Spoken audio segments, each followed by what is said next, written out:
Hello, ladies and gentlemen. It is Thursday, May 19th, here at Ray Fisher Stadium in beautiful Ann Arbor, Michigan. It's a beautiful, warm, crisp summer night as your Michigan Wolverines take on the Rutgers Scarlet Knights.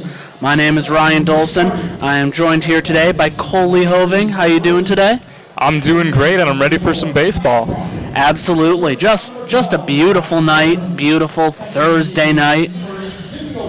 Some very big, important game for both teams, honestly. Rutgers currently tied for first in the Big Ten with Maryland, but Maryland has the tiebreaker. And the Wolverines currently tied for 6 with Indiana, just a half game behind Penn State, who is at 10-10.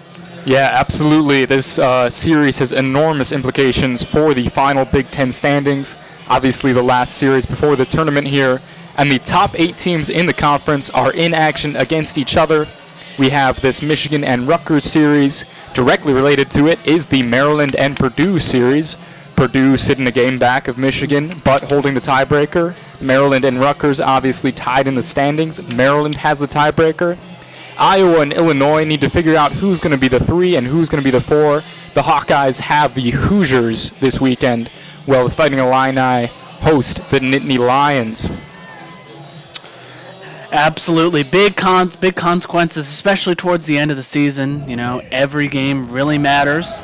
We got Connor O'Halloran, for the Wolverines, the starting pitcher of the day. Wolverines coming off a big win against Michigan State on Tuesday, winning 11-8 despite losing 3 in a row to Maryland the previous weekend. Rutgers, however, on a 3-in-a-row win streak as Ryan Lasko for the Scarlet Knights steps up to the plate for the first at-bat of the game. The windup and the pitch. Perfect strike down the middle. Catches Lasko looking. He has a 360 average on the year, 15 home runs, 49 RBI. The 0-1. Solid contact by Lasko will go directly over into left field. A good bounce. He will be easily safe at first to start off the game. That's exactly what Rutgers wants to see out of Lasko. He's been great, obviously, with that on-base percentage. He has 18 games, reaching base 3 or more times, so that's exactly what he does. We have Danny DiGiorgio stepping up to plate for Rutgers. Swings at the first pitch, makes good contact, but flies high out of play to the right. Somebody honking their horn as the ball lands out of play into the parking lot. Always a threat of balls hitting your car when you're in that parking lot. Hopefully that does not happen today. The 0-1. Beautiful strike right down the middle. Catches DiGiorgio looking. Count is now 0-2. Obviously, it's going to be a huge key for the Wolverines if O'Halloran is on today. He struggled a little bit last start against Maryland. And that actually came in relief as DiGiorgio fouls one off towards the parking lot. DiGiorgio, another guy, 6'5", 210, grad student from Staten Island, 10th in the Big Ten in OPS at 1.081. O'Halloran delivers. Again, making contact on the pitch, going to go behind and out of play. Count remains 0-2 for Danny DiGiorgio, the senior, batting .382 on the season. Yeah, and despite those gaudy offensive numbers, his defense is even better. He's a solid shortstop. He makes contact, but this one goes in play past the first baseman over to right field as Ryan Lasko turns on the Jets to be safe at third. Danny DiGiorgio remains at first base. Runners on the corners for the Scarlet Knights here at the top of the first. Still no outs for the Wolverines as the catcher, Nick Camillo. Thank you very much for the Scarlet Knights man in the booth here with us. He is a junior. Heck of a year, batting .406 for Rutgers. 15 home runs, 44 RBI. Very good chance for him to add to that numbers, to that number. Here's the windup and the pitch. Makes solid contact on the first one, but going to be a high, hopefully easy fly ball over to the third base. And the shortstop for the Wolverines will catch it, giving them the first out of this inning. Yeah, O'Halloran caught him with the off-speed pitch there, ruined his balance. One of the most balanced hitters in the league, obviously second in batting average and first in OPS, by all measures, leading candidate for Big Ten Player of the Year. Ryan Lasko remains at third after that easy fly ball, and Danny remains at first. Chris Brito steps up to the plate. First pitch very much to the outside. Looked like it was almost going to hit him for a moment, making the count 1-0. Brito is the first baseman, junior, for the Scarlet Knights, batting .324, 69 RBI on the year. Very nice. Second pitch will be just a little too outside and a little too low yet again, making the count 2-0. Runners on the corners, 1 out. Still scoreless here in the top of the first. Here's the 2-0. A little inside there. Again, it would seem. Yeah, Burrito has been as dangerous a hitter as any of these top four. Obviously in the top 10 in OPS, along with Lasko, DeGiorgio, and Samillo. And Burrito's one who had a little more success last year. Big Ten third team in 2021. Here's the 3-0 pitch. Brito looks at it, but it is going to be called a strike right down the middle. Well placed by O'Halloran, making the count 3-1 here. Only 1 out, top of the first. Here's the 3-1. Brito makes contact on it, but it is not going anywhere. Goes behind him and out of play for the foul ball. Got a full count here. 3-2, 1 out in the inning.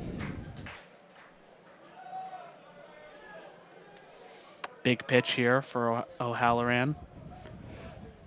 Definitely don't want to make bases loaded with only 1 out so early in the game. Here's the pitch. Swings and misses. Beautifully placed. And just an excellent pitch all around. That fastball had been coming in a little under 90. He gassed him up a little bit there. 92 miles an hour directly on the outside corner. If you're Brito, you can't let that go. It's going to be called strike 3, but it's also going to be really tough to make contact with it, even with a defensive swing that Brito offered. Tony Santamaria now up to the plate, batting 5th, the third baseman for the Scarlet Knights. 2 outs here and runners on the corners at the top of the first. Tony is a sophomore. Yeah, transfer from Iona. Here's the pitch. Swing and a miss for strike 1. Again, just beautifully placed. Got him to bite. Could not make contact. Santa Maria obviously gets a lot of opportunities with those guys in front of him. He's got 58 RBIs on the year, including 5 sac flies. Here's the 0-1. Little inside, almost. Oh, they are going to say it hit him. Very close there. Did not look like it did, but the umpire is going to call it, allowing Santa Maria to take first and make bases loaded. Not a good situation, especially with Evan Slight, the sophomore left fielder, stepping up to the plate for the Scarlet Knights. He's batting .303 with 42 RBI on the year. But there are 2 outs. Hopefully O'Halloran can close it out. First strike, beautifully placed right down the middle. Slight catches him looking for an 0-1 count. Slight, one of the lone left-handed bats on this Rutgers squad. Especially in the starting lineup, he's going to be the only one we see. Here's the 0-1 pitch. Makes good contact on it, but is going to fly left of the third baseline, out of play for a foul ball, making the count 0-2 here. Again, 2 outs, top of the first inning. Really do not want to let Rutgers go off so early. They have some quality bats, as their last few games have shown. Here's the 0-2. Swing and a miss for out number 3 of the inning. O'Halloran gets the Wolverines out of a scary situation here at the top of the first. Bases loaded with 2 outs Runners on the corners with no outs, and the Scarlet Knights are unable to make anything of it. Yeah, beautiful job by O'Halloran in that inning. Excellent use of his off-speed pitches, but really the fastball was going for him in that first. A couple of hard hits from the Scarlet Knights. Those first two batters, O'Halloran needed to show him in the zone, but quickly figured out he's going to have to live on the edges against this dangerous lineup. That last pitch we saw there that got the whiff from Slight was a curveball tracing out to the outside edge, and Slight could not handle the movement. We have, as I said briefly before a second ago while he was at bat, Rutgers, their bats have been on fire lately in a 3-game win streak. They beat St. Joseph on Tuesday with a huge score of 14-2 and then proceeded to clobber Bowling Green last weekend with a 21-1 victory on Saturday and a 12-5 win on Friday. Their bats have been on fire, and the Wolverines able to get out of that inning without any damage. Going to be very huge, especially in the long run. Yeah, absolutely. Rutgers scheduling maybe some weaker competition for Senior Day. Before that, they'd had some trouble with Maryland, albeit in a delayed series.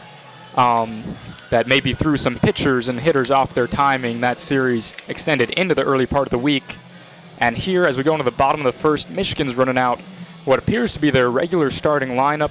Clark Elliott in right, Joe Stewart in center, Matt Fry at third, Jimmy Obertop batting cleanup and behind the plate, Tito Flores DHing at the 5 spot, Joey Velasquez, who's really settled in nicely to that left field role, also seen him in right field and DHing when necessary. Riley Bertram, the senior, hitting .271, 50 starts on the year. He's going to be in that 7 spot. Ted Burton back at second, and Jake Marty, who has really snagged the role of first base over Jack Van Remortel and Dylan Stanton in recent weeks.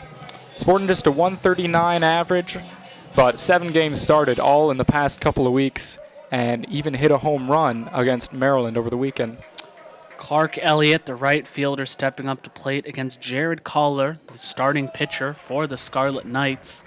First pitch very high into the outside, called a ball. Jared Collar has pitched a very nice 69.0 innings this year with a 3.65 ERA. Second pitch to Elliott Clark. Makes some contact on it, but fouls high and out of play.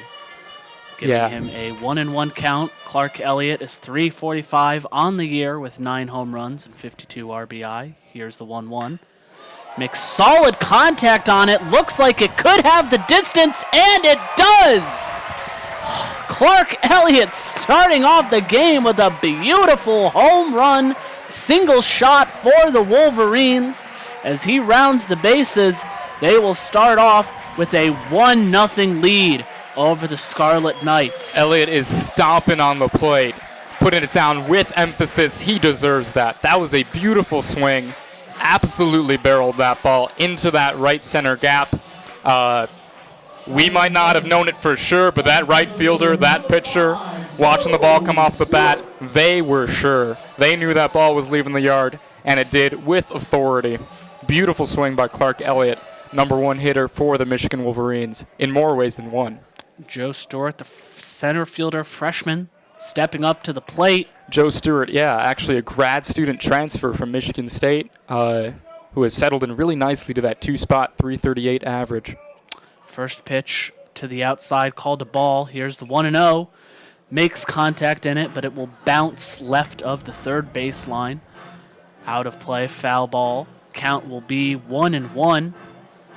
Yeah, so we see a little off-speed action from Kolar right there. He's got with 4 pitches, fastball, curve, changeup, and a slider. The curve is his deadliest, a 12-6 move. 1-1 pitch, called high. Going to be a ball. Joe Stewart does not bite for it, making the count 2-1 here, no outs. Your Michigan Wolverines up 1-0. Here's the 2-1. Solid contact again by Joe Stewart. This one's going to have the distance too. 2 batters, 2 home runs, back-to-back for the Wolverines. Joe Stewart absolutely clobbering it into leftish center field. And once again, the home plate stomp. Ryan, let's face it, that was much, much more than solid contact. We're going to have to come up with a new category for these Michigan hitters. That was absolutely smoked out to left center, more towards that 395. Valiant effort from the center fielder out there, Ryan Lasko, but he didn't have a shot at that. Exit velocity at 109.98, one of the hardest hits we've seen in a while. Matt Fry steps up to the plate. First pitch does not swing at it. Will be called a strike right down the middle. So far, beautiful start for the Wolverines. 2 batters, 2 hits, 2 home runs. No outs here in the first. 0-1 pitch, just barely called an inside strike. Matt Fry, the third baseman, batting third for the Wolverines, looks at it, does not swing. He's batting .304 on the year with 10 home runs, 46 RBI. The 0-2 makes contact on it, but it will foul high and out of play. Also worth noting, as you say, Fry's got his 10 home runs. Elliott and Stewart join him at 10, and Tito Flores also has 10. So a little race going on there for the statistical lead. Here's the 0-2 pitch. Just a little too low. Going to be called a ball by the umpire. That's Perry Costello behind the plate. David Condona at first, Brent Rice at second, and Daniel Jimenez at third. Here's the 1-2 pitch, no outs. He makes some contact on it. Fouled off his foot there. Seemed like it maybe was going to go into play for a moment, but fouled off his foot. Not the case. Your Wolverines up 2-0 thanks to back-to-back home runs to start off the bottom of the first by Clark Elliott and then by Joe Stewart. Rutgers had, and here's the 1-2 pitch, tried to bunt it for a moment. Nope, they're going to say he did not go. Thought about swinging for a second, pulled it back. Ball called low and to the outside there for ball 2. 2-2 count. As I was saying a moment ago, Rutgers had runners on the corners at the top of the first with no outs, and then bases loaded with 2 outs, and were unable to get anything going. Both teams have 2 hits, but Michigan has the 2 more important hits being home runs. Here's the 2-2. At Fry will make contact, but that is a easy, high-flying fly ball to the third baseman, who struggles for a moment, but does make the catch for the first out here at the bottom of the first. Catcher Jimmy Obertop stepping up to the plate at fourth. Yeah, you saw that's number 7, Tony Santamaria out at third.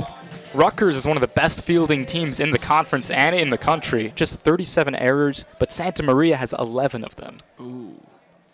Obertop, the catcher. Here's the first pitch. Looks at it, does not take it. Going to be called a strike right down the middle. Obertop, the junior, is batting .273 on the year with 8 home runs and 33 RBI. The 0-1 pitch. Called a ball low into the outside. Yeah, Obertop had some solid work, especially early in the games against Maryland, as he takes a ball there. Especially when the rest of the offense wasn't getting going. He was getting hits against their top pitchers. Everyone else kind of piled on later in the game, but Obertop shows that he can hit the elite pitching. 2-1 pitch. Fools him right down the middle. 77-mile-per-hour changeup. Makes the count 2-2 here with only 1 out at the bottom of the first. No one on base, but Wolverines up 2-0. Here's the 2-2. Obertop swings at it, does not get it. Strike 3, second out of the inning. Yeah, you see Kolar with his massive vertical movement when he throws that 12-6 curve, but he can also go to that slider with the lateral movement. I think that's what we saw there.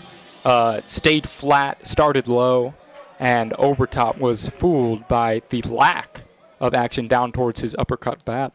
Designated hitter Tito Flores steps up to the plate and swings, but does not get any of the first pitch, making the count 0-1 here. No one on base. 2 outs. 2-0 lead for the Wolverines. Here's the 0-1 pitch. Comes very close to hitting Tito there. Thankfully does not swing at it, making the count 1-1. Tito's batting .297 on the year, 43 RBIs, and 10 home runs for the designated hitter. Here's the 1-1. Not going to bite on it. Just barely outside slider. I said earlier it was a changeup, but this guy does Collar. Jared Collar does love throwing sliders. Yeah, Kolar's got both. Beautiful one. Here's the 2-1. Tito makes great contact on it, and it is going to bounce into left field, making him safe at first. Tito Flores, beautiful hit. Absolutely. A great swing from Tito there. Kolar maybe didn't get enough of either movement, either the lateral or the vertical there. Sort of turned into a slurve, which is not what it was supposed to look like. Flattened out and hung up in the zone, and Tito was able to bang it. Batting sixth, Joey Velasquez steps up to the plate. First pitch, he will look at it as it is called an outside ball. Joey Velasquez, the left fielder, as I said, batting sixth, is .275 on the year with 3 home runs and 14 RBIs, but he has only 51 at-bats compared to most of the other batters on the team. Joey makes great contact on the second pitch, bounces right over the first baseman, and goes straight into right field. A great double by Joey Velasquez will make him safe at second. Tito Flores thought about stealing home, but decides to stay on third. Yeah, excellent base running there, especially by Joey Velasquez. Saw the ball head for the corner, maybe not with as much mustard as it needed to get to the wall, and it was beautifully cut off in right field there by Mike Neister. But there wasn't enough on that throw to get into second base, and Velasquez takes it with his elite speed, obviously. Also a linebacker on the Michigan football team. Number 7, Riley Bertram, steps up to the plate. First pitch, thinks about biting on it. Does not. A ball to the outside, giving him a 1-0 count. Riley Bertram, the shortstop, with 2 outs, has runners Joey Velasquez on second and Tito Flores on third. Wolverines already up 2-0 here at the bottom of the first, thanks to back-to-back homers by Clark Elliott and Joe Stewart. Here's the 1-0 pitch. Called a barely an inside strike. That there was a changeup, definitely. Not a slider there. 76 miles per hour by Collar. Riley Bertram did not want to bite on it. He has a .271 average. Here's the 1-1. Swings at it, makes contact, but it will foul out of play to the left side parking lot. Yeah, Bertram's a guy who, as a senior, as a switch hitter, as a shortstop, you know he's got to be in the lineup every day. But he had slid a little bit due to his lack of production. But you see him creeping up here. .271 average, as you said. He's got 51 hits on the year. That's good for 6th on the team. Here's the 1-2 pitch. Riley again will make contact, but it will fly high and out of play, left of the third base line. 1-2 count here, 2 outs. Runners on second and third. Riley Bertram with a .271 batting average, 2 home runs, and 34 RBI on the season. 1-2 from Jared Collar. Yeah, Kolar leaves that one in the dirt. Yes, I keep saying Collar. It's Kolar, right? Yeah, it's a little misleading. Kollar. Kolar. And one of the top pitchers in the Big Ten. Obviously, 8th in ERA. Yeah, not exactly the start that he wanted, though. Yeah, giving up 4 hard-hit balls already. Yeah, 2 back-to-back home runs at the top of the lineup. Here's the 2-2 pitch. Umpire calling that a ball, very close, just barely to the outside, giving Riley Bertram a full count with 2 outs here at the bottom of the first. Runners again. Joey Velasquez on second. Tito Flores on third. Itching to come home. Here's the 3-2. Thinks about going. Third base umpire going to say he went. That is going to be strike 3, ending the inning. Tried pulling it back, but the third base umpire said he went. Said the wrist twisted just a little too much there. Yeah, I believe Daniel Jimenez down at third had the right read on that. Bertram tried to sell it as if he was walking out of the box, and that's what his momentum was doing, carrying him out there. But I think clearly the swing crossed the boundary there, unfortunately sending the Wolverines back into the field with just 2 runs despite that opportunity.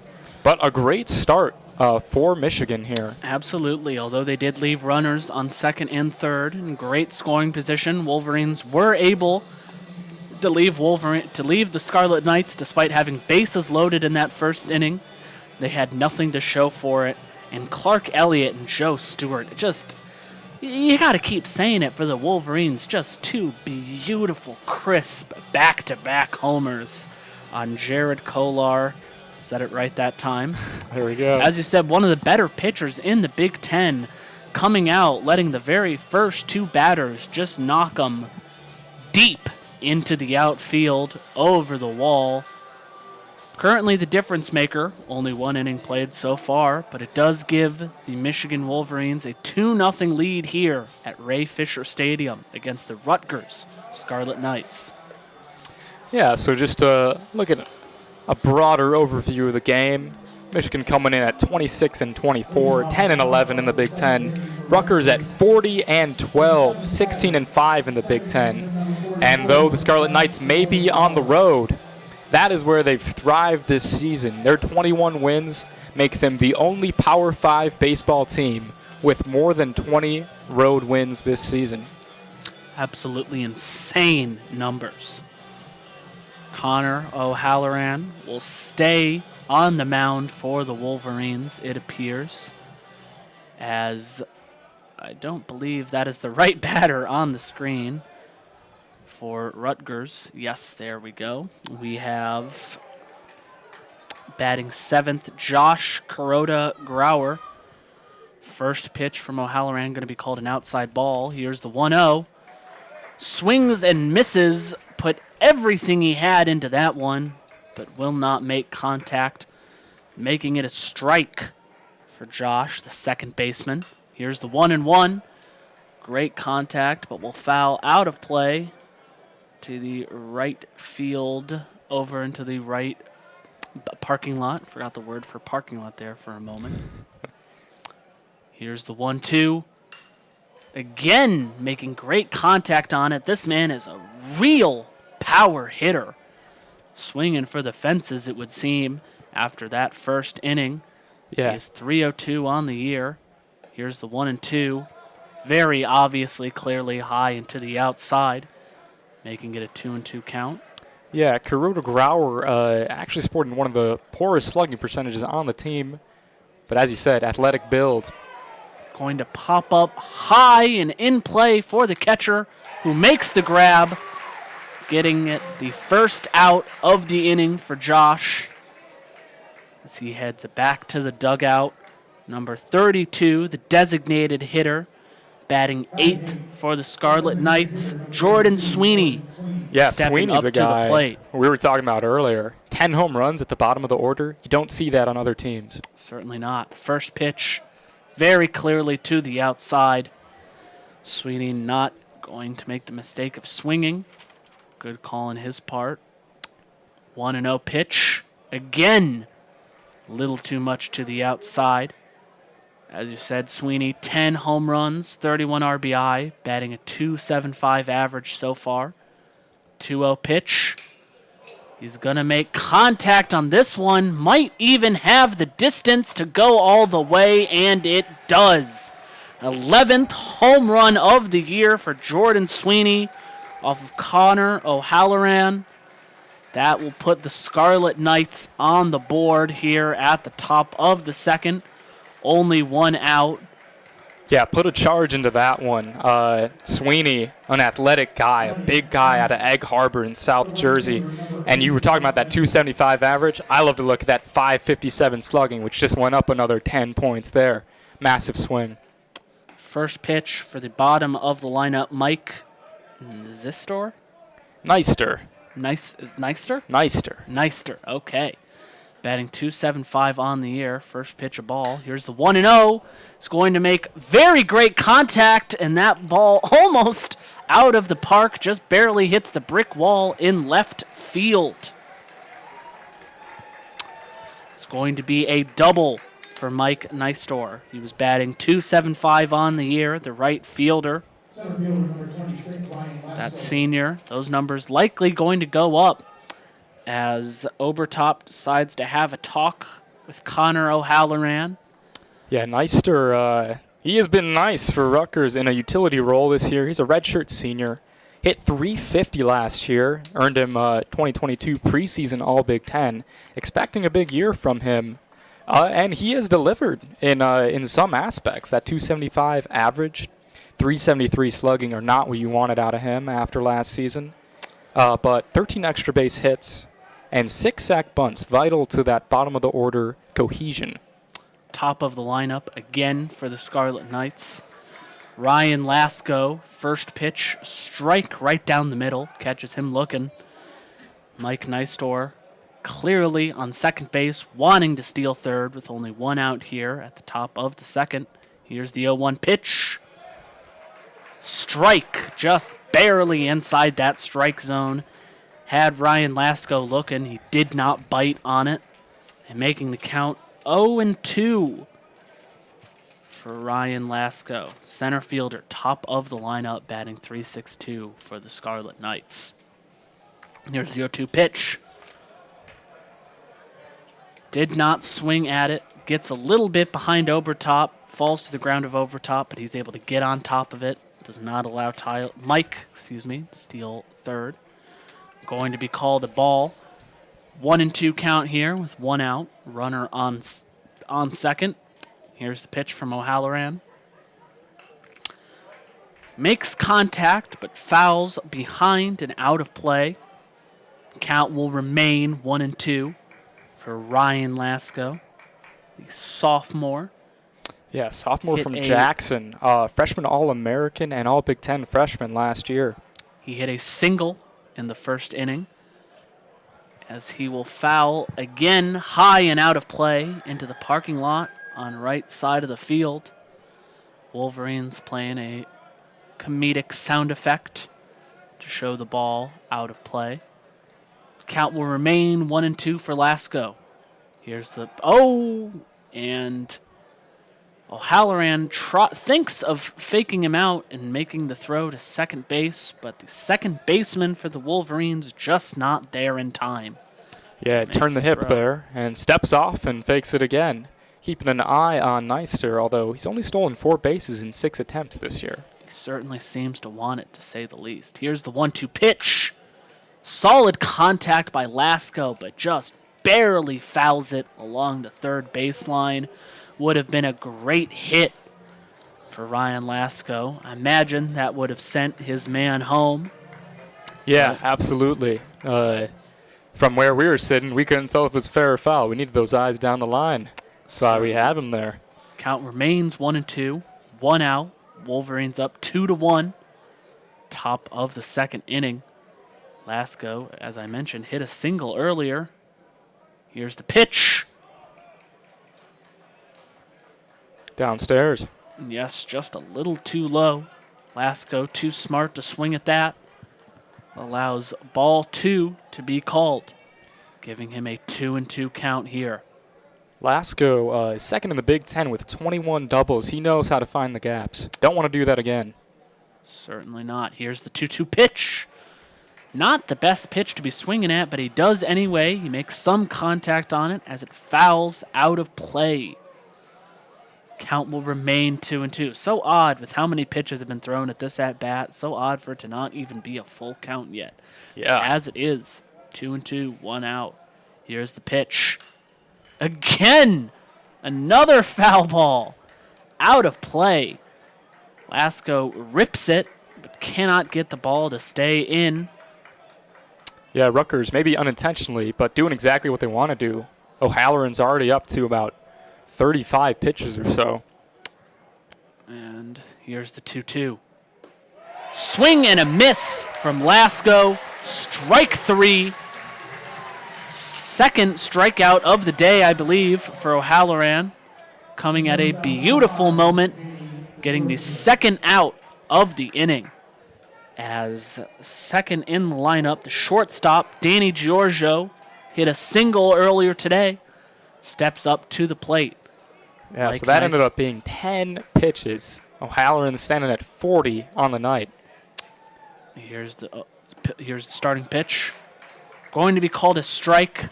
Giorgio does not swing at it, making the count 0-1. Mike Nystor remaining on second base for the Scarlet Knights. Jordan Sweeney already hit a solo shot here at the top of the second. Here's the 0-1 pitch. Just barely to the outside. Wolverine fans not agreeing with that call. Will make it 1-1. I like O'Halloran's mature response. Just asked the ump there, was it a little outside? Gave a quick nod. All is fine in the world. You don't want the ump to start calling more like that against us. Certainly not. Here's 1-1 pitch. Solid contact by DeGiorgio. Will go to the center fielder and will allow Mike Nystor to steal home from second base. Second single of the day for Danny Giorgio will send a man home, allowing the Rutgers Scarlet Knights to tie it up here at the top of the second. Yeah. Fifth hit of the day. DeGiorgio, civil engineer, supply chain student out there getting his grad degree. He's got smarts. He knows situational hitting. Kept his head down on that baseball, drove it right back up the middle, knew exactly what he needed. And Neister with a nice jump on that pitch. 2 outs, he was running on contact and got to the plate. Nick, I forgot how to say Samillo. Samillo, yes, again, steps up to the plate. I believe he struck out earlier in the first inning. The first pitch very much outside the strike zone, nearly hits him, but he ducks out of the way. Yeah, popped out in the first to the shortstop. Yes, you're right. Count is 1-0. Here's the pitch. Again, a little too much to the outside. Samillo does not bite on it. Makes the count 2-0. Danny Giorgio on first base, thinking of stealing. Here's the 2-0 pitch. Beautifully done down the middle. Excuse me, Samillo does not bite on it. It's got a .403 batting average, 44 RBI, 15 home runs on the year. Got a 2-1 count here against O'Halloran. Runner on first base. Here's the pitch. Going to be called ball just a little outside. Catcher stepping up to potentially make the steal, stop the steal at first base, but Samillo tells the first baseman to stay in place. Here's the 3-1. Solid contact by Samillo, but going to go directly to the shortstop, who makes the easy throw to the second baseman for the third out of the inning. Rutgers, thanks to a solo shot by Jordan Sweeney and a solid single by Danny Giorgio, sending Mike Nystor home, are able to tie the game up at 2 here in the middle of the second. Yeah, a tougher inning for O'Halloran. You saw that pitch count climb, especially in that last go at bat. Not where you'd love to have him this early in the game. Obviously, Kolar is in the same situation. 32 pitches that he threw in that first inning. We could be looking at a battle of the bullpens later in this game. And as we were saying earlier, Ryan, that is not something Michigan wants to turn the game into. Rutgers is one of the most dangerous bullpens in the conference this year. Multiple players with ERAs hanging out in the low 2s, even in the 1s. And these are guys, volume pitchers, 25, 30, 40 innings on the year. Michigan, meanwhile, doesn't have a single relief pitcher that's got an ERA under 4. And frankly, they don't have a lefty to turn to that they can trust. It would be an interesting matchup if it turns into a bullpen game.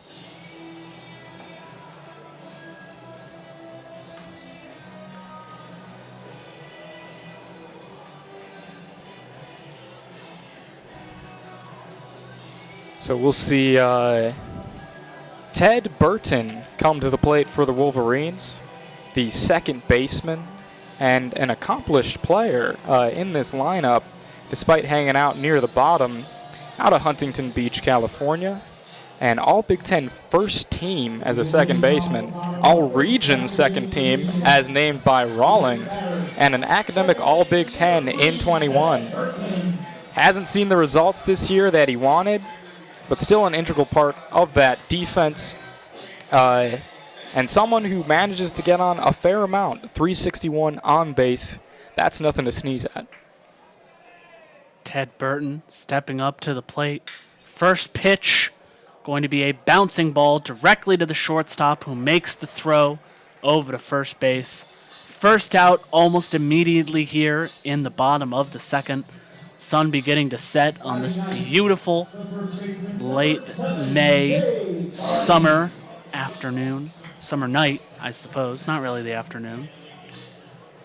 As Jake Marti, the first baseman, steps up to the plate. Only 36 at-bats, but is batting .139 with 1 home run and 7 RBI. 1 out. Here's the first pitch. Down and into the dirt. Called ball 1. Yeah, Marty, we were talking about him earlier. Getting those reps at first base. They trust him on defense. The bat's going to come along, or they hope. 1-0 pitch. He makes contact on it, but it will bounce right over to the first baseman. He tosses it over to the pitcher, who will make the tag on first base. 2 outs here already in the bottom of the second. Excuse me. Only 3 pitches thrown by Kolar. Much better start to this inning than he had in the last one, but Clark Elliott will step up to the plate again for the Wolverines. Hit a solo 1 home run shot at the beginning of the first. He was the first batter. He bats first, the right fielder. His 10th home run of the year. Here's the pitch. Low and to the outside, called a ball. Elliott has been Mr. Do-It-All for the Wolverines this year, generating some serious draft buzz, and that swing in the first showed you why. Here's the 1-0 pitch. Little too high. Clark does not bite on it. Wise decision, as it is ruled a ball by the home plate umpire. Making the count 2-0 here with 2 outs, bottom of the second. Here's the 2-0. Just barely inside by a strike. Wolverine faithful disagreeing with that call. Clark Elliott did not bite on it. Yeah, that was up around the letters. Wolverines fans thought it was a little higher than that even. For sure. Next pitch a little too low to the right. Called for ball 3. 3-1 count here. 2 outs. Tied at 2 apiece at the bottom of the second. Here's the pitch. Clark Elliott does not swing at it. Little too inside. Called for ball 4. I believe that's Kolar's first walk of the game. Might be first walk of the game. Well, there's a hit by pitch by the Wolverines, but first ball 4, I believe, called all game. Yes, that is going to be his first walk. He's sitting at 40 pitches now, about even with what O'Halloran's been doing. Obviously, he'd love to get out of this one quickly, but sure. Joe Stewart and Clark Elliott are not going to let him get away. Joe Stewart also hit a solo home run shot at the top of the first. Kolar tries to make the throw to first base to catch Clark Elliott sleeping, but Clark will get back to first in time. Clark Elliott was walked, as he will be on first with 2 outs. Joe Stewart batting again, throwing over to first base, not refusing to throw a first pitch to Joe Stewart, who also hit a solo 1-run shot to start off the game in the bottom of the first. Gave the Wolverines their 2nd run of the game. Going to swing and make contact with the first pitch, but it will go behind him, hit the Safety netting. Safety netting, yeah. I was going to say, I don't know what you'd call that. For a foul ball and the first strike of his at-bat. 0-1 count here. 2 outs. Runner on first. Again, Kolar. Yeah. Kolar Trying thrown to- over. He's got a nice move. That right foot comes off the back of the rubber. Hips turn very quickly. But Clark Elliott's stolen 14 bases in 17 attempts. So it's justified. For sure. Here's the 0-1.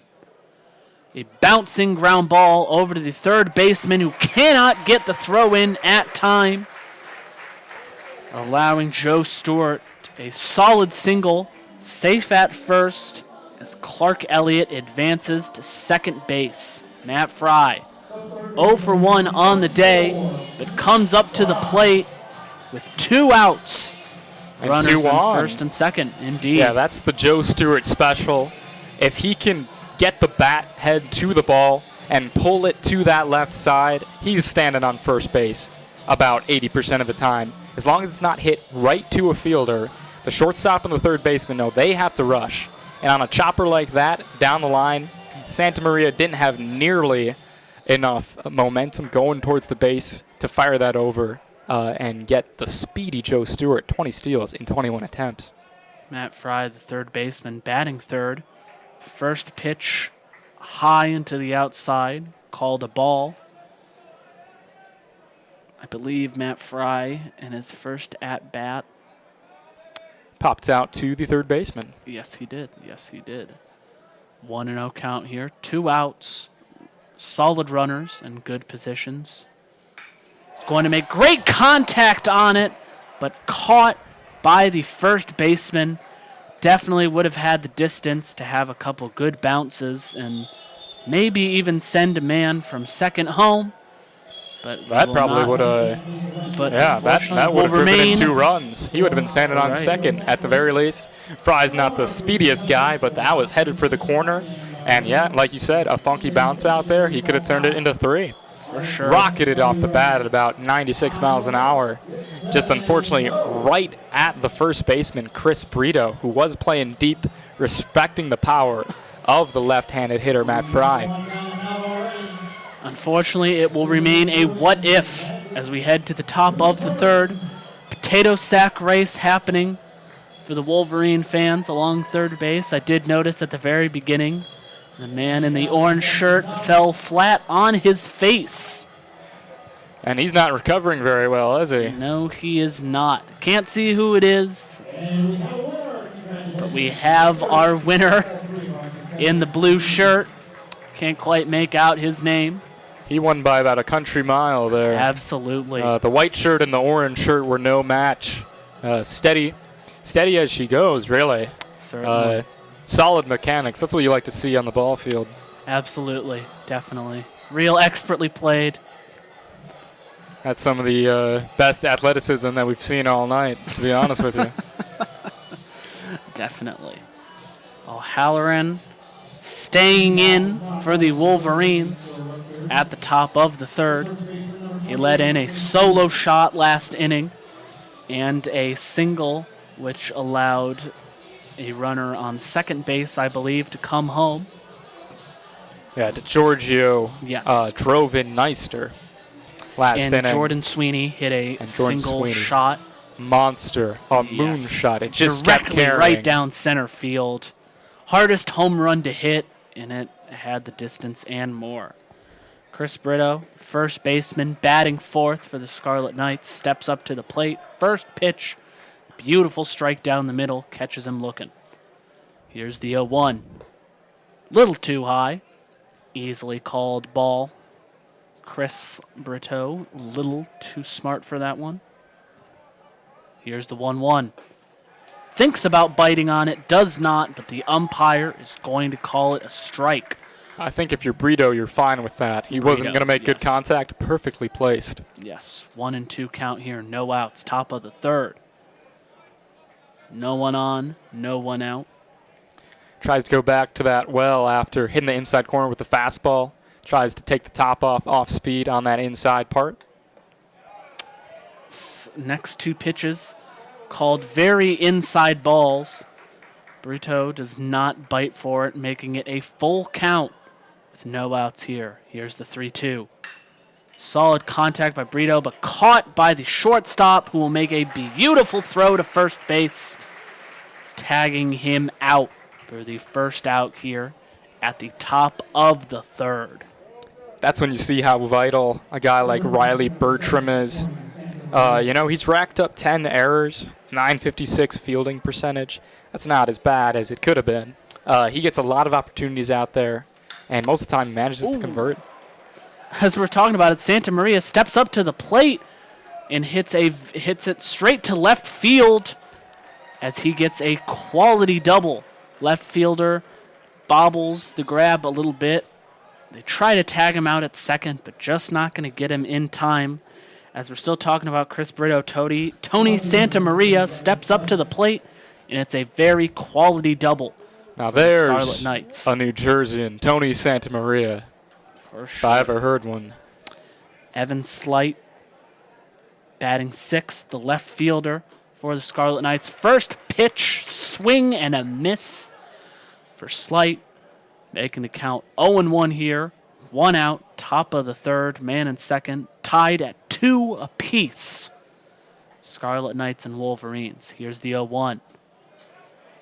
Excellent scoop by Obertop. Almost gets away from Obertop as it goes way left to the out, but he scoops that one up beautifully. Stops it from getting behind him. Stops Santa Maria. Yeah, didn't have time to move the knees over, but perfect glove placement to keep that runner off the third with just 1 out.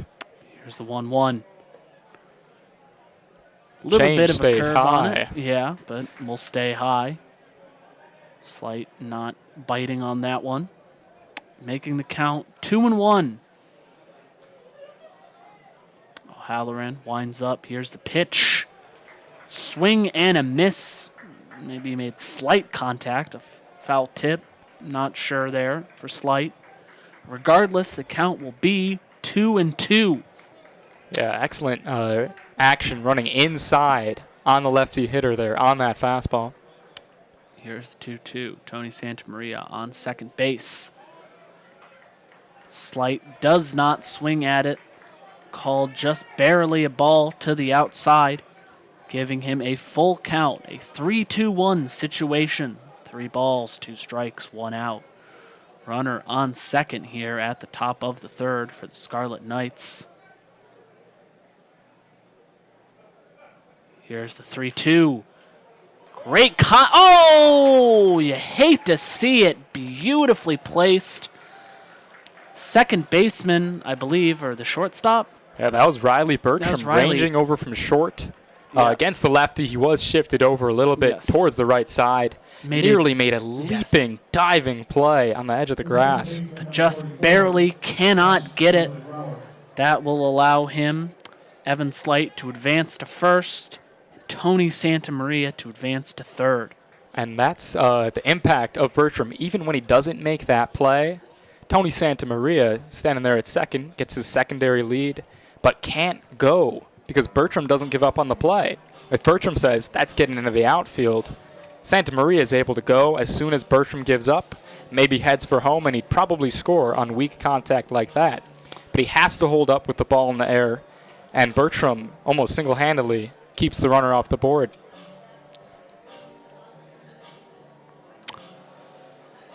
Meet up with the pitching coach, bringing in all the infielders with runners on the corners. 1 out at the top of the third. Wolverines and Scarlet Knights tied at 2 apiece. O'Halloran has 3 strikeouts. Excuse me. Nasty sneeze there. As Josh Kuroda, what was the name? Grauer. Joshua Right. Kuroda Grauer. That is a great name. Absolutely. For a great baseball player as well. He's a second baseman.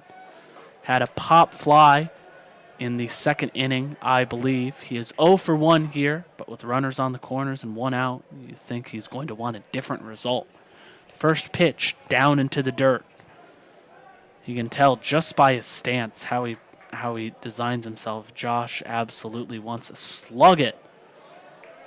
And that second pitch almost hits him. He has to jump out of the way to make the count 2-0 for Josh and the Scarlet Knights. Here's the 2-0. High fly ball out of play into right field. Does not appear to be hitting any cars, thankfully. You're absolutely right, Ryan. Power swing on a guy who hasn't seen the extra base hits he's wanted, but he stands kind of upright, tries to get a lot of power from that back foot, wiggles the bat. Unique stance, but Certainly. displays his athleticism and getting down and swinging. 2-1 count, and again, a high fly ball into foul ball territory, but the first baseman for the Wolverines, Jake Marty, easily making the grab for the second out. Josh Grodegrauer goes back to the dugout as the designated hitter, Jordan Sweeney, hit a solo one-run homer in the second inning. Steps up to the plate again. That was his 11th home run on the year, batting .280. 2 outs here, runners on the corners. Very precarious situation for O'Halloran. Here's the first pitch. Catches Sweeney looking beautifully down the middle. He did not like the pitch, does not bite on it, but it will be called a strike regardless. After what he hit in his first at bat, he's looking for a fastball again here. O'Halloran might not give it to him. For sure. Here's the 0-1. Right as you say it, a fastball down the middle that he bites on but does not get. Yeah, a little bit of a change up there. Yes, making the count 0-2. Runners on the corners for the designated hitter, Jordan Sweeney. O'Halloran trying to get out of this inning without any damage being done. Here's the 0-2. Little outside. Woo-hoo. Wow, okay. Catcher thinks of throwing to the second baseman, but instead makes a very intense grab to the pitcher O'Halloran, trying to bait the third man on third into going home, but he does not. Runners now in second and third. 1-2 count for Sweeney. Here's the pitch. Swing and a miss. No contact made for Sweeney, ending the inning for runners in scoring position again for the Scarlet Knights, but nothing will come out of it. And that was an excellent strategy devised by pitching coach Steve Marion. And also, Jimmy Obertop had to have some say in that. Started him off with 3 straight off-speed pitches, saw a bit of a curve, saw that changeup in there for a strike, and then gassed him up. High fastball. Would have been called a ball out of the zone, but you got to protect with 2 strikes. And Sweeney didn't catch up enough with that uppercut swing on that high fastball coming in near 91 for Connor O'Halloran.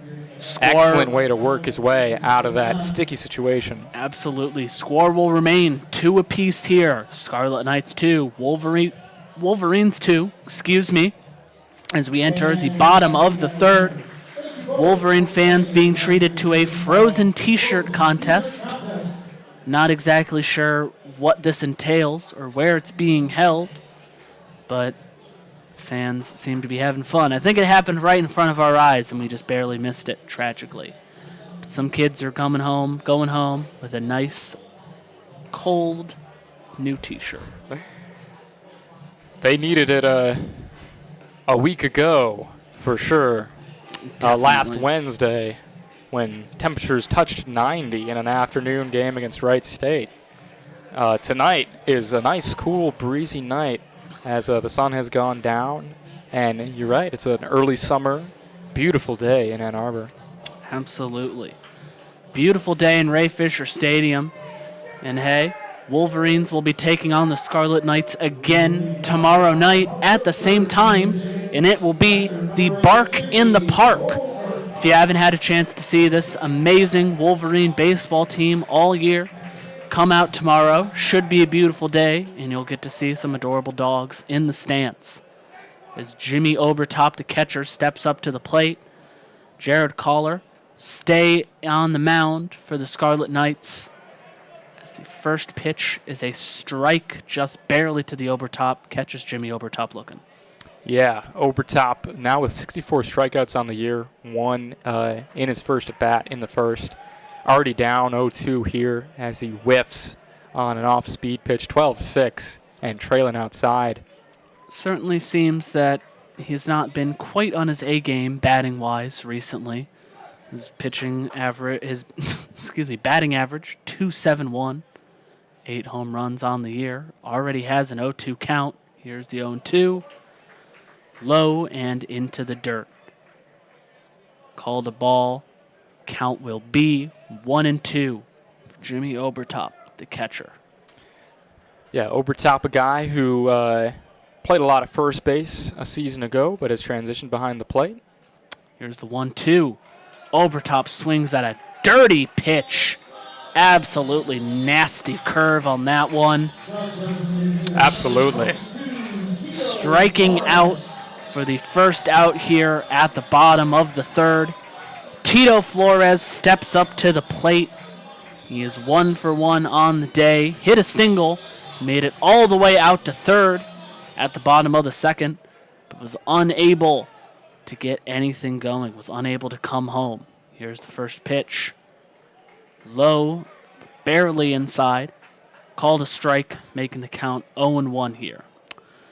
Tito Flores is the designated hitter. Yes, designated hitter tonight. Here's the 0-1. Thinks about biting, but ducks out of the way. Called a ball by the home plate umpire. Will now be a 1-1. Tito's batting .301 on the year. As I said, hit a single earlier in this game. Score remains 2-2. Here's the 1-1. Great contact by Tito, but it will go straight to the center fielder, who makes the easy grab for the second out of the inning. Yeah, caught him maybe a little bit more in on the hands than he expected. Had some of that trailing action that you see. But still a really good piece of hitting. Just unlucky there for Tito Flores.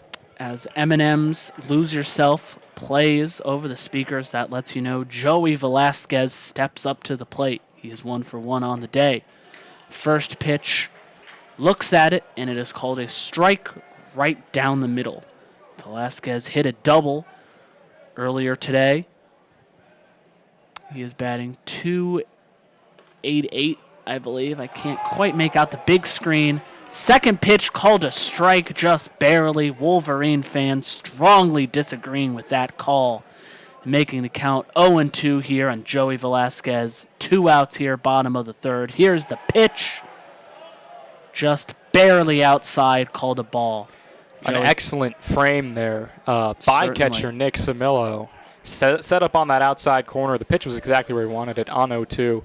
Just not quite far enough over the plate. For sure. Here's the 1-2. That's going to be strike 3. That is going to be easily called a strike 3. Joey looks at it as it crosses the plate. Seemingly knew right after it crossed that was strike 3. Yeah, we've seen that curveball deployed multiple ways by Kolar here in this game.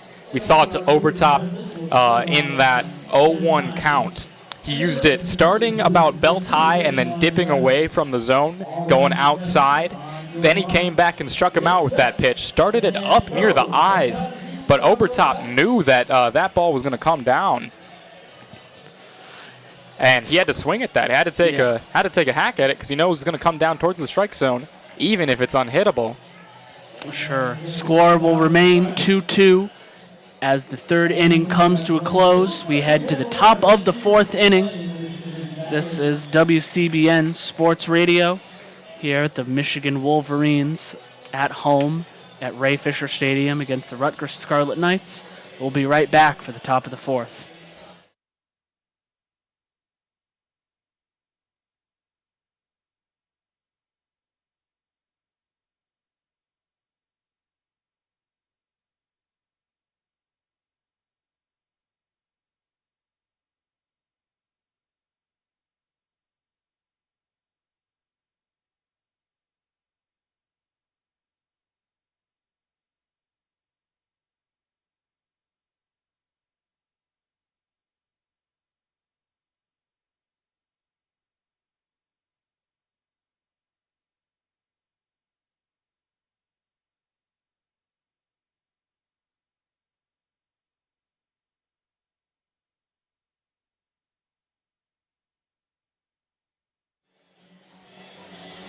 And welcome back to Ray Fisher Stadium. This is Coley Hoving along with Ryan Dolson.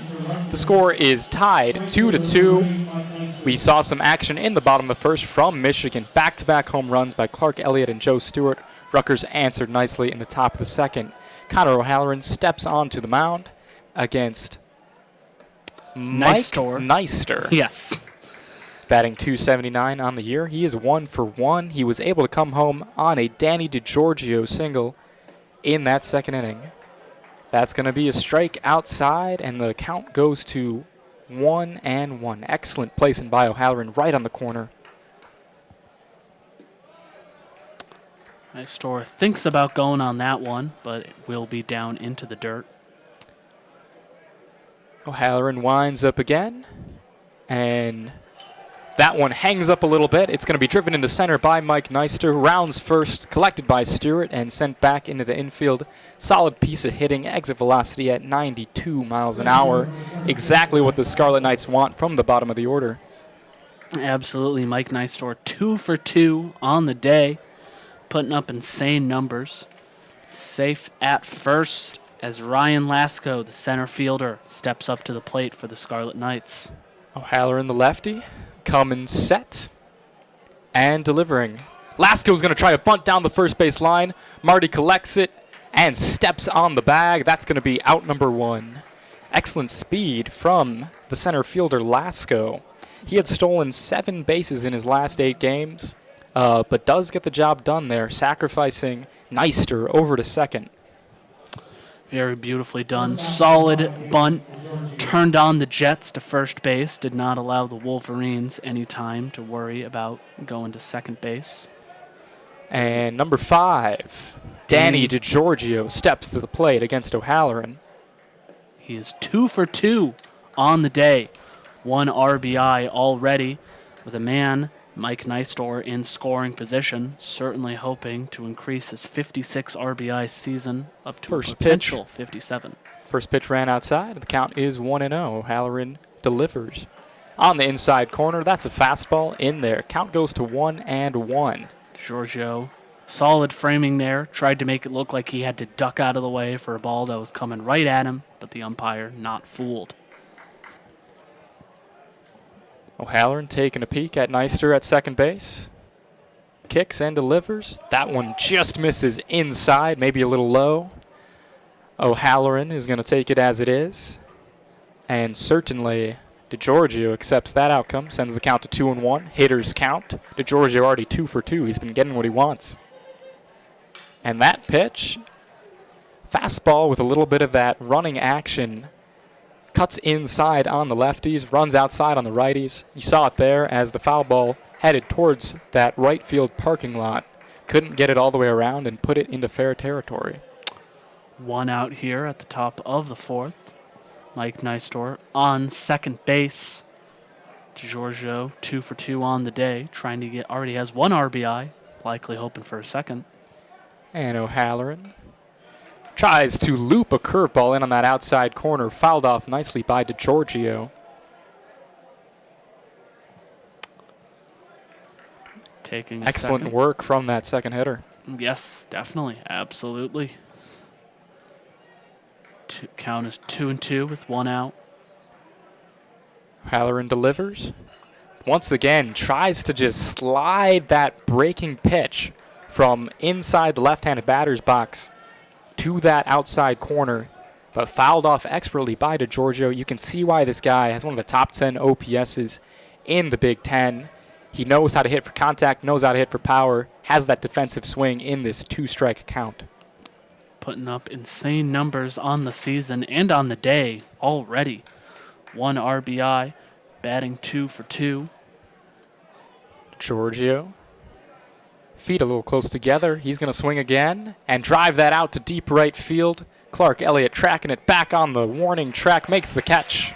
Neister's going to tag and head for third. He will get there safely.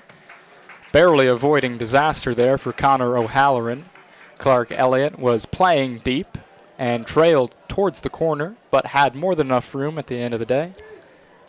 So a loud flyout from Danny DiGiorgio will allow Mike Neister to advance to third base as This is going to be Nick Nick Samillo Yes, I was from have to, Suffern, New York, on the New Jersey border. I had to take a second to get the name.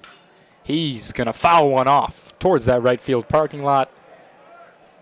That was an off-speed pitch headed low in the zone. Always got to be careful parking your car there. Lots of balls are going to fly over to that region. I have seen a windshield or two break. Samillo 0 for 2, but still batting over 400. That pitch is going to be on the outer third of the plate for a strike. Count is 0-2. 2 outs here at the top of the fourth. Samillo digs in, foot all the way to the back of the batter's box, keeps the bat close to his helmet, on the shoulder. As the pitcher delivers, gets into a crouch, and we'll watch that one fly high. Count goes to 1-2. Samillo, as we said, despite a slow start to the day, is still batting over 400, 44 RBIs. This man is a threat. Samillo's going to foul one off. That one put a charge into it, but almost straight towards the right field stands. Didn't even think about curling into fair territory. Certainly not. Count will remain 1-2. And that pitch is going to be ball 2. Although the Michigan fans would much rather see their pitcher walk off the mound after that pitch. Changeup on the outside corner. Most people in the stadium thought it caught the edge. All 2s on the board. 2 balls, 2 strikes, 2 outs. And that pitch is going to go inside. Did not hit the batter, but came close to skimming his shoestring. Certainly. Looked like it did for a minute, especially with his immediate reaction. He started walking off down towards first base, but maybe just getting out of the way in case his runner was going to come home on a wild pitch. Certainly makes sense. Full count here. 3-2 with 2 outs. Halloran delivers. Swing and a miss on the outside corner, off speed. Over top, throws it over to Marty, and O'Halloran walks off the mound to a resounding ovation from these Wolverines fans. We are through 3.5 rather. Michigan coming up in the bottom of the fourth. And any observations on the way O'Halloran is pitching, Ryan? He's definitely getting the people off base, getting the people out that he really needs to be. I've noticed this is the 3rd inning out of 4 where Rutgers has stranded runners and on third base. Very obvious scoring attempts that I think the Scarlet Knights would want back. Unable. They still have tied the game up at 2, but you think just how many men in scoring position they've left on base. Certainly feels like they should have a lot more. But regardless, we are tied heading into the bottom of the fourth. Yeah, absolutely. So Rutgers has 8 hits. They also had a runner get on by hit by pitch. That was Santa Maria back in his first at bat. And given that those 9 base runners have been on in just 4 innings for Rutgers, 2 runs is unacceptable for a high-flying offense like the one that the Scarlet Knights sport. Ray Fisher Stadium advertising, as I mentioned prior, the Bark in the Park at Ray Fisher Stadium here tomorrow, same time, 8 p.m. The Wolverines will be taking on the Scarlet Knights in Game 2 of this very important conference triple header. So come down, especially if you haven't seen the team play at all this year. They're exciting, they're fun, stadium's beautiful. Should hopefully be another gorgeous summer night. And hey, you get to see some cute dogs. Absolutely. That's what we're looking forward to more than anything. I can't think of a better night, honestly. Score will remain 2-2 here at the bottom of the fourth. Riley Bertram stepping to the plate. Obviously, he had a tough go in his first time up. Left 2 on with a strikeout that ended the inning. But chance to redeem himself, get on here. And he's going to foul one off loud, but down the left field line and into the Wolverines bullpen. He does make some beautiful contact on that one. but fouls out of play. Riley, the shortstop, batting 7th, has a .270 average on the year. Kolar winds and delivers. That's going to be a strike. Outer third, but a very hittable pitch for Bertram, especially in that 0-1 count. You see a fastball in a hittable position. Eric Bakich, Wolverines manager, maybe wanted to see a little more aggression on that pitch. I would certainly hope so. Got an 0-2 count here already. Kolar delivers, and that one is going to be ripped out towards the gap. Lasko dives and misses. Bertram headed for second, and he's going to hold up there as an excellent recovery by left fielder Evan Slight, backing up the play in the gap. And Bertram with a nice piece of hitting, 93 miles off the bat. And that one had some trailing action that made it tough for the speedy Ryan Lasko to get to. Couldn't quite get a read on it. Seemed like he was going to have it for a second. I was absolutely clenching myself, ready for a beautiful grab, but it gets right behind him. Certainly not due to a lack of effort. Yeah, would have been a web gem for Ryan Lasko, the Scarlet Knights center fielder. Absolutely. Stoppage of play for a moment. Not quite sure what's happening here. Kolar readjusting himself on the mound and steps back on. Kolar has had 2 earned runs on the day, as well as 4 strikeouts. Burton shows bunt, misses, and Samillo's going to fire down to second, but not in time. Burton maybe thinking about a sacrifice there. Pitch came in the dirt. Samillo collected it quickly and threw down, keeping Riley Bertram honest out there. And excellent coverage by the shortstop, Danny DeGiorgio. Count will be 1-0 for Ted Burton, who's 0 for 1 on the day. Kolar twists the hips and fakes the throw to second base. DeGiorgio not quite covering there, although he is keeping a close eye on him. Maybe not as much in the hole as he usually would be, especially with the righty at the plate. First baseman Chris Brito also playing in for the Scarlet Knights. Kolar, once again, he is worried about that runner on second base, Riley Bertram. He's got some wheels. 3 stolen bases, but only 5 attempts. And honestly, 60% is not going to cut it. Rutgers catchers this year have allowed 80% of base stealers to succeed. That's maybe why they're worried. Burton shows bunt and takes outside. Ray Fisher Stadium a moment ago tries to get something out of Kolar as they play a clip of Homer Simpson, letting him know that that's boring. He's boring, everyone. Quit being boring.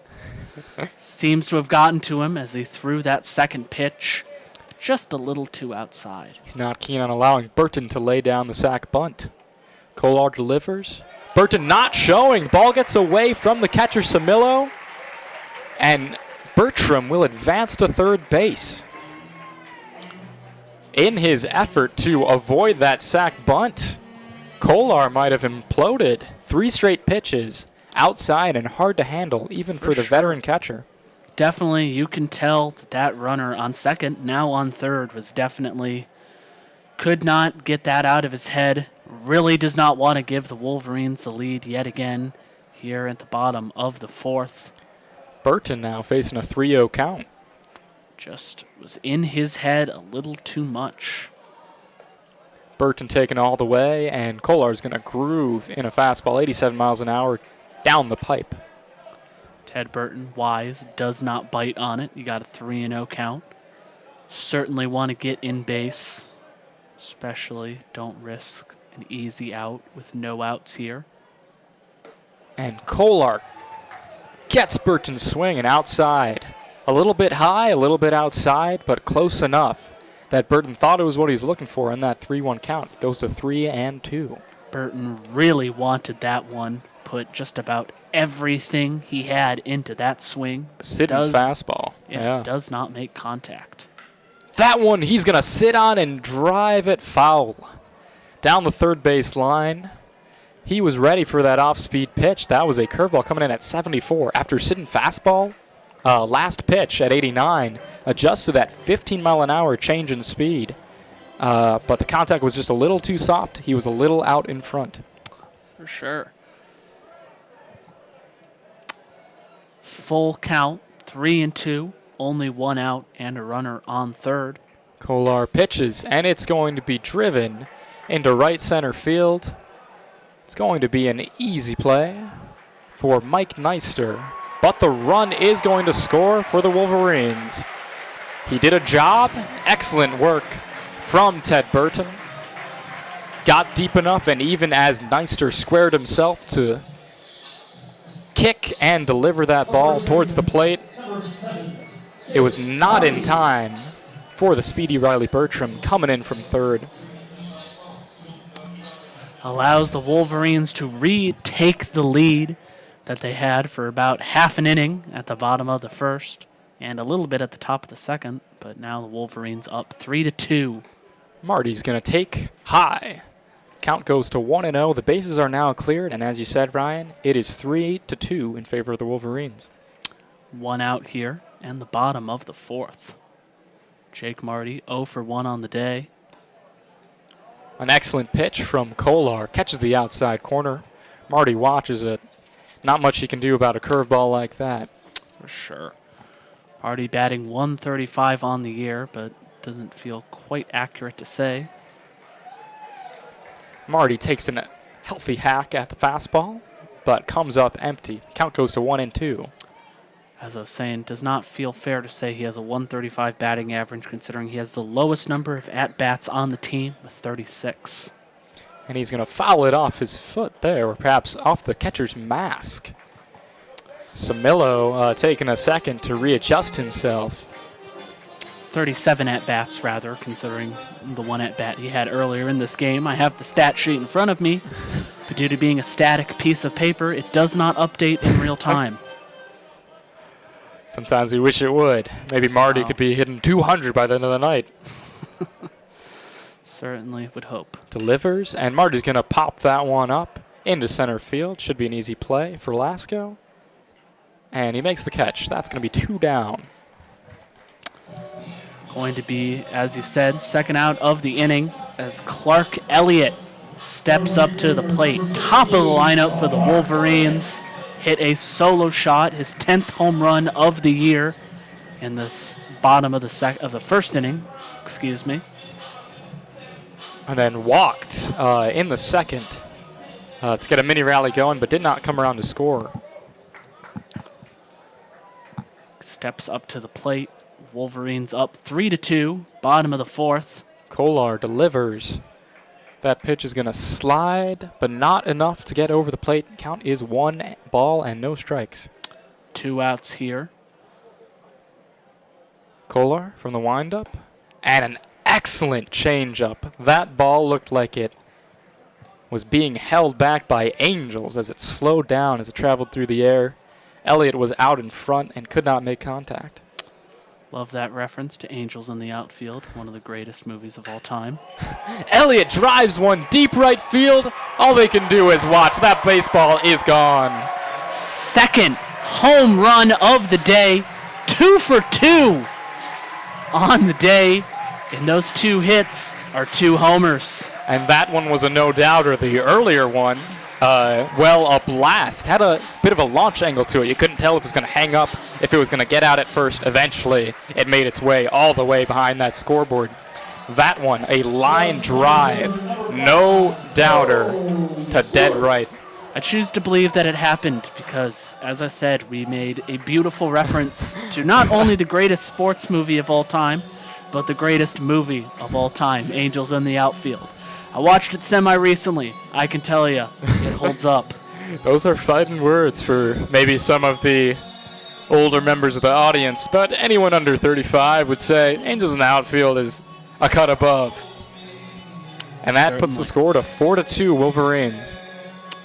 Very interesting looking at Rutgers still holding on to a hitting advantage over the Wolverines. 8 hits to the Wolverines 7, but very interestingly, only 2 runs to show for it. I've mentioned previously they've had a lot of runners left on base, 3 different innings where they left a runner on third. They've left a lot of runners in scoring positions and haven't had too much to show for it. And with the Wolverines taking a 4-2 lead right here, I'm certain they would like some of those opportunities back. Absolutely. Absolutely. Rutgers doesn't usually let that go. You see that they have a balanced lineup throughout, so whenever anyone's on, there's a good chance of driving them home. And the pitch to Joe Stewart. He's going to rip one out towards center. Lasko gets his diving grab there. That one a little easier of a play, but still shows the speed and athleticism of the Rutgers center fielder. Certainly. That will end the 4th inning. Wolverines with yet another 2-run inning, thanks to yet another solo shot by Clark Elliott, taking the lead 4-2 as we enter the top of the 5th. As scoreboard blasts a song by Pitbull, asking if y'all are having a good time out there. I believe for the Wolverine faithful, the answer would be yes so far. Absolutely. Clark Elliott is the guy that you come here to see. That's why they put him at the top of the lineup. You want to get him as many at-bats as possible. He's going to get on. He's going to hit for power. We've seen him hit 2 solo shots, as well as that walk. You're seeing all facets of his game today. And he's been the difference maker, clearly. Without him, it'd be 2-2. Certainly. As we head to the period between the 4th and the 5th, we have the hula hoop contest happening on the left side of the field. It appears, I believe, that Connor O'Halloran will be staying in for his 5th inning, I believe. Can you tell if they change? That is O'Halloran out there on the mound. It's a little hard with how dark it's getting. It can be a little hard to make out the finer details, but it is a beautiful, crisp, clear summer night. Just the absolute definition of summer, I think. If you just look out here, baseball game on a beautiful, clear night, cool breeze. Really can't think of anything better. Absolutely. This is a great night for baseball. I'm sure all the hitters and pitchers agree.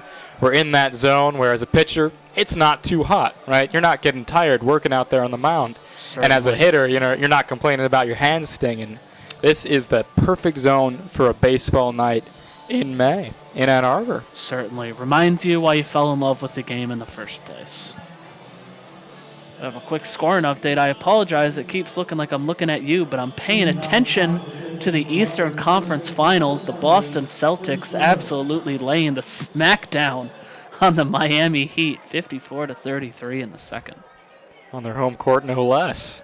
O'Halloran, 7 to the mound, working out of the windup, pitching to Chris Brito. That one is going to be a little low, taken for ball 1. Chris Brito 0 for 2 on the day, but still batting a .321 average. Delivering again is O'Halloran, and that one's going to be fouled back towards the press box. Almost hit the Big Ten network camera, I believe. Came close. Yeah, that would have been an unlucky break for the viewers at home. O'Halloran delivers, and Brito fights that one back off the netting. Brito, the 6'2", 215-pound redshirt junior out of Perth Amboy, New Jersey. O'Halloran delivering to Brito, and that one is going to be skied towards right center field. Elliott is going to be there, walking in, and he makes the catch. First out of the inning, he bit on a great fastball on a 1-2 count, I believe. Was it a fastball? I believe O'Halloran working him with the changeup there. Oh, I stand corrected. O'Halloran, 5 strikeouts on the day. Santa Maria stepping up to the plate. He is 1 for 1. He hit a double in the 3rd inning, but stayed on third base, unable to come home. 1 of 3 runners stranded at the end of an inning. He watches an outside curve there and hits a fastball down the middle, out towards right center. Stewart's going to be over there and make the grab. Had the height, certainly did not have the distance. 2 outs already here at the top of the 5th. And that will bring Evan Slight to the plate, the lone lefty in this Rutgers lineup, out in left field. He's batting 6th, the left fielder. 1 for 2 on the day, hit a single on 3rd. Advanced to 2nd, but was stranded there. Slight watches a pitch down the middle. That's a fastball there for O'Halloran. and just wasn't ready to jump on that first pitch. O'Halloran delivers again. Slight fouls that one away. Hits the catcher Obertop and deadens on his pads. O'Halloran working with some pace here. Certainly. He's got a great 0-2 count in his favor. 2 outs here. Delivering, and that one is high and inside. Bending back is Slight. A dangerous pitch there from O'Halloran. Didn't bring his arm down all the way, didn't follow through, and it left it in a dangerous position. Pitching again. That one's low and outside. Obertop loses the handle, and he's going to make it to first base. Slight hustling, and Obertop unable to locate the ball as it was low and away in the dirt. Obertop initially blocked it, but then kicked it away and just barely missed on the throw down. Certainly hate seeing what should have been a 6th strikeout for O'Halloran to end the inning. Will instead put him on first. He certainly made the throw in time, but the first baseman had to step off the bag to make the grab. Kuroda Grauer steps to the plate and takes a ball just inside there. It is, I believe I am incorrect. It is counted as a 6th strikeout, but unfortunately does not end the inning for O'Halloran. Josh is going to unleash a swing, but that's going to go foul. You can certainly tell with Kuroda Grauer. Yes. Grauer, yes. Powerful Said swing. it right. He has a very powerful swing, but just has been unable to make any sort of meaningful contact on the day. 2 pop-outs, both in foul territory. And crossed up there with a fastball. Was not fully confident in his swing there. There's a lot of moving parts, right? Certainly. He has an interesting stance and an interesting swing, to say the least. O'Halloran waiting, kicking and delivering. Curve outside, gets fouled away. Count will remain 1-2. Runner on first base.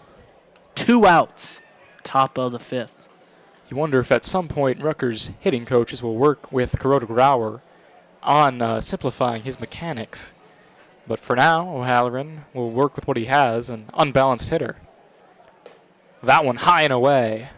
Tried to gas him up, but the fastball trailed outside to the righty. Certainly. You really hate having that runner on first base, Evan Slight, who should have been a 3rd strike, 3rd out. That pitch just low, and the count goes full. But you got to get him out of your mind. Focus on getting Kuroda Grauer out, closing out the inning, and let the Wolverine bats go back to work. We have a full count here with 2 outs. Kuroda Grauer waits for the pitch, and that's going to be low. Josh heads to first base as Evan heads to second. And Jordan Sweeney, who hit a monstrous home run to center field, will step into the batter's box. O'Halloran now at 105 pitches. You're wondering if the Wolverines, who have a couple of guys warming up in the pen, will think about making a change soon. You definitely got to be careful. Jordan Sweeney, a dangerous batter, as we've seen, hit a solo 1-run shot at the top of the 2nd. You do not enjoy seeing it. You really, with runners on 1st and 2nd, you really want to get him out, close out this inning like you should have 2 batters ago. Sometimes that happens. Not really Obertop's fault, but as it remains, Wolverines holding on to a 4-2 lead at the top of the 5th. 2 outs. O'Halloran working out of the stretch. Pitches low and inside, but Obertop blocks it. Runners will hold. Sweeney makes the effort to hold his hand out for the runners, telling them not to go quite yet. Shouts of "Let's go, Connor" ring through Ray Fisher Stadium. O'Halloran in probably what will be his last batter. You would certainly assume so. Hopefully. He delivers, and Sweeney blasts that one to left field. That one is over the high wall and out. Rutgers takes the lead, 5-4. Jordan Sweeney's 2nd home run of the day. both displaying his power stroke. Really just hate seeing it, especially you're thinking for O'Halloran. Should have had that 6th strikeout ending the inning. Obertop mishandling the ball, unable to get the throw in time at first. And instead, Josh Sweeney hits a 3-run homer, 2nd home run of the day, giving Rutgers a 5-4 lead. Wolverines unable to hold on to their lead for very long yet again, as at the Rutgers' very next at-bat, cut it short. As they did at the top of the 2nd, they only managed to tie it there, but here at the top of the 5th, Rutgers will take their first lead of the day. And O'Halloran will be coming out, as that was indeed his final batter. 6 strikeouts on the day, 5 earned runs allowed, I believe. In 107 pitches over 4 2/3. Certainly. Hate that he had to close out his day on such a sour note, but sometimes that's just the way the cookie crumbles. Number 48, Noah Renard. And here we see Noah Renard coming in for the Wolverines. Guy who actually got the start in Game 1 against Maryland before turning the ball over to O'Halloran, using him in that opener role. But he's been one of the more reliable relievers for the Wolverines this year. That's why he gets those kinds of opportunities. Noah Renard, 4.56 ERA. He's 4-2. He's got 23 appearances, 3 starts, as we said earlier.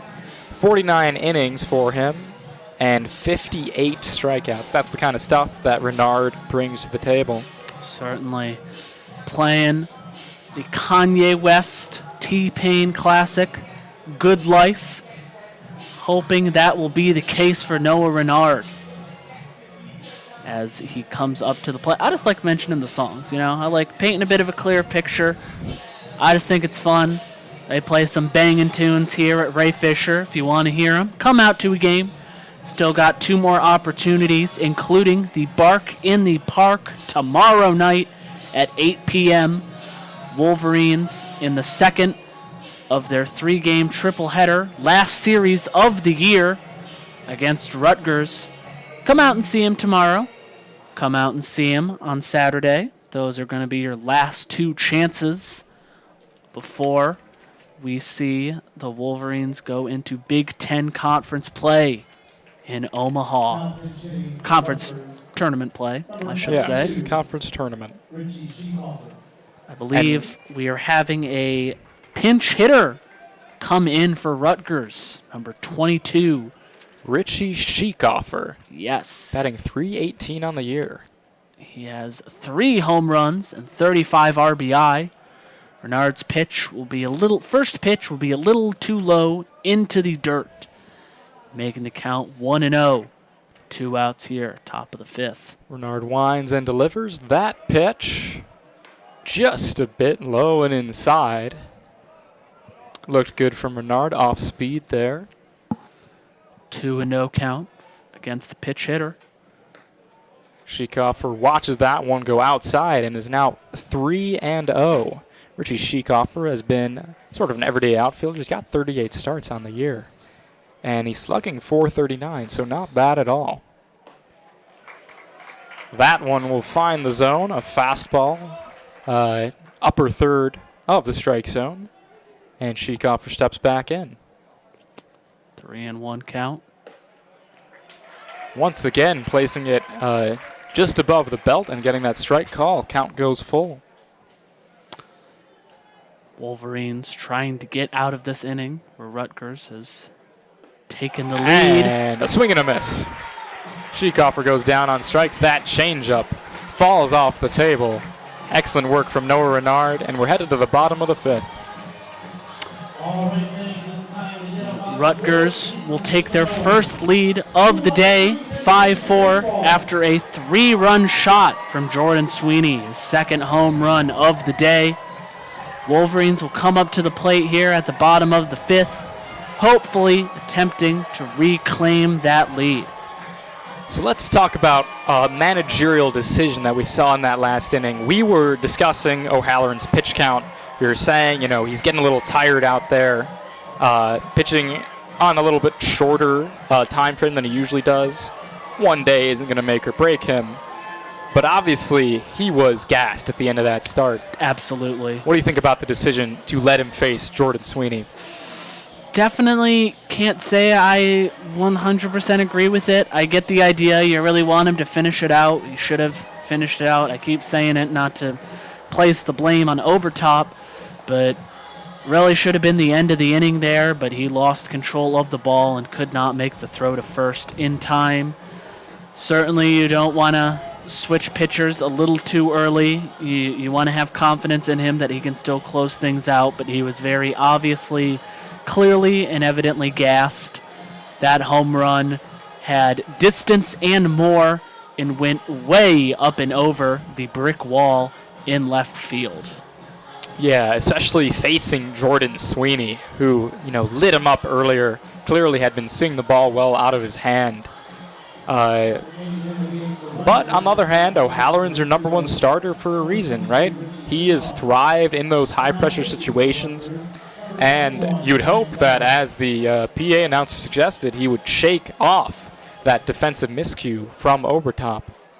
I believe, I'm not sure, I do believe, yes, we have a new pitcher coming in for the Scarlet Knights. Jared Kolar will be done for the day. Pitched 4 innings for the Rutgers Scarlet Knights as number 21, Sam Bello, the right-handed sophomore pitcher, will come in for the Scarlet Knights here at the bottom of the 5th. Matt Fry, 0 for 2 on the day, batting third. The third baseman steps up to the plate.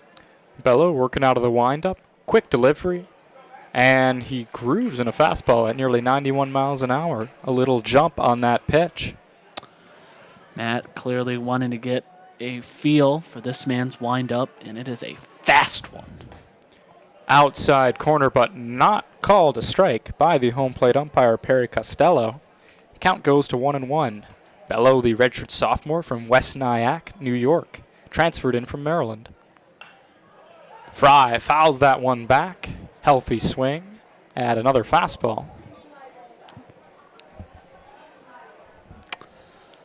Count will be 1-2. No outs here at the bottom of the 5th. Bello, his first batter. Delivers again. That one's outside. Missing everything, including Samillo's glove there as it's scattered to the backstop. No one on base for the Wolverines, though, so no harm, no foul. Bello, one of these quality pitchers at a 2.79 ERA. On a 2-2 count. Fry lines one, but fouled on the third base side. Looked like for a moment from this angle it was absolutely going to nail the third base coach for the Wolverines, but does not. Doesn't even seem like he flinched, which That's would a never be hazard of me. his work. Certainly. Could never be me, to say the least. Fry steps back in. Bello delivers. And that pitch dives just a little inside and low. Count is full. What approach do you think Fry should be thinking about here? You got a full count here. You got to be very careful. Bello is a tricky pitcher. Could really throw anything at his disposal. He chooses the fastball, and Fry's going to pop it up. Santa Maria going over to the wall, but he watches it foul out of play. Count will remain 3-2. Ray Fisher Stadium playing the Bee Gees classic Staying Alive as Matt Fry stays alive in this count. Taking his time, maybe to throw Bello off his rhythm. Standing over there on the third base side of the mound. Winds and pitches, but Fry is going to shoot that out towards the gap. It's going to fall in. Lasko's going to collect it, but not before Fry is standing on second with a double. Certainly had a bit of a jog on his way to second base from first. Knew that he was going to be safe. Knew there was no chance he was going to lose to the throw. A great double by Matt Fry on Bello's very first batter. Not the start to his night he was looking for, I would imagine. Yeah, and the Davidson transfer, Matt Fry, he's got some sneaky pop in that bat. That looked a little loopy off the bat, maybe like he hit it more off the end than off the barrel. But Lasko got a bit of a misread as he tried to cut it off too early and watch it go past him all the way to the wall. Jimmy Obertop, the catcher, 0 for 2 on the day. Bello from the stretch. Obertop shoots it out to right field. Going back and gone. The Wolverines have the lead, 6-5. Beautiful 2-run shot by Jimmy Obertop. At his last at-bat, I did mention something about him not being quite as good, not quite as good, but not quite as hot recently as he had been. 2 strikeouts early in the game. Certainly, but he makes amazing contact on that first pitch from Bello, deep into right field, sends in himself, plus another run, giving the Wolverines the lead yet again at the bottom of the 5th, 6-5. Yeah, Bello tried to light him up. 92.5 miles an hour on that pitch, but didn't have the movement that he's used to seeing. Stayed straight, stayed headed for that outside corner. And Obertop took it for an opposite field ride. Flores watches a curve dive away, but it is going to be in there for a strike. Count is 0-1. Tito hit a single, but was stranded on third in the first inning. Watches one go fully outside that time. That's going to be 1-1. Also lined a hard hit ball to the center fielder. Nothing he could do about it. Poorly placed. Looking to correct that here. Another pitch outside. 2-1. They're afraid to attack Tito on that inner part of the plate. He's been pulling the ball so well when they throw it there. That's a danger zone, and Bello knows it. Tito almost cracking 300. A .299 batting average as the pitch goes low and outside into the dirt for ball 3. 3-1 count now. Bello waiting as Flores gets ready. High hands. The delivery, it's going to be outside once again. Flores takes his base. Certainly not the start I'd imagine Bello wanted, allowing a double, a 2-run homer, and now a walk. Absolutely. In 3 at-bats. Bello. Still no outs here. Yeah, Bello has been so effective, coming with a .279 ERA, over 38 2/3. And that has ballooned to .326 as he's failed to get it out, but watched 2 runners cross and 1 runner standing on first base right now. Joey Velasquez, 1 for 2 on the day, stepping up to the plate. Batting 6th, the left fielder is 1 for 2 on the day. Hit a double in the first inning. And batting .283 on the year. 14 RBI, 3 home runs. A little bit of a meeting being broken up here finally. Perry Costello couldn't stand all that friendliness out on the mound between the Rutgers pitching coach and his players. I have a quick scoring update. Celtics up 70-45 at half against the Heat, at the Heat in the Eastern Conference Finals. They got the TV to the right of us. I keep looking at it. Certainly not the game the Heat wanted. And certainly not the start Bello wanted for himself. Bello looking in, peeking at Tito, and kicks and pitches, fooling Joey Velasquez there off speed and off the outside corner, but a swing and a miss. Velasquez wasn't 100% sure of that pitch. Doesn't put his full body into it, into that swing, I mean. Velasquez, the lefty against the righty Bello. Bello throws over to first base, but more of a checkup than anything. More of a checkup than urgent care, as they say. Bello peering in for the sign. Not a huge lead for Tito at first. Velasquez standing stoically, and he's going to swing and drive one out to right center field. That one is going to be gone. His 4th home run of the year. Joey Velasquez, 2-run shot. The ball is flying out of the ballpark today. We've seen 2 home runs from Rutgers, both by Jordan Sweeney. And we have now seen Clark Elliott go deep twice, Joe Stewart once, and Jimmy Obertop and Joey Velasquez joining them in this inning. 4 runs on the board in the bottom of the 5th. The score is 8-5 Wolverines. I have a few scoring updates. Top of the 7th, number 15 Maryland is crushing Purdue 13-1. USC Upstate beating the Ohio State Buckeyes 5-3 at the top of the 7th. Indiana beating Iowa 9-2 at the bottom of the 2nd. And Michigan State beating Nebraska 1-0 at the top of the 2nd. Indiana beating Iowa. Now that is a outcome that we didn't see coming, especially 9 runs on the board for the Hoosiers. Certainly not the day for Bello, allowing his 2nd home run of the day. Still no outs here at the bottom of the 5th. Wolverines have hit 2 separate 2-run shots, but they are going to keep Bello in.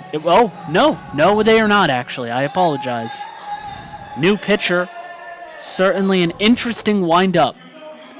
Wolverines, 4 runs in this inning, have allowed them to take the lead 8-5.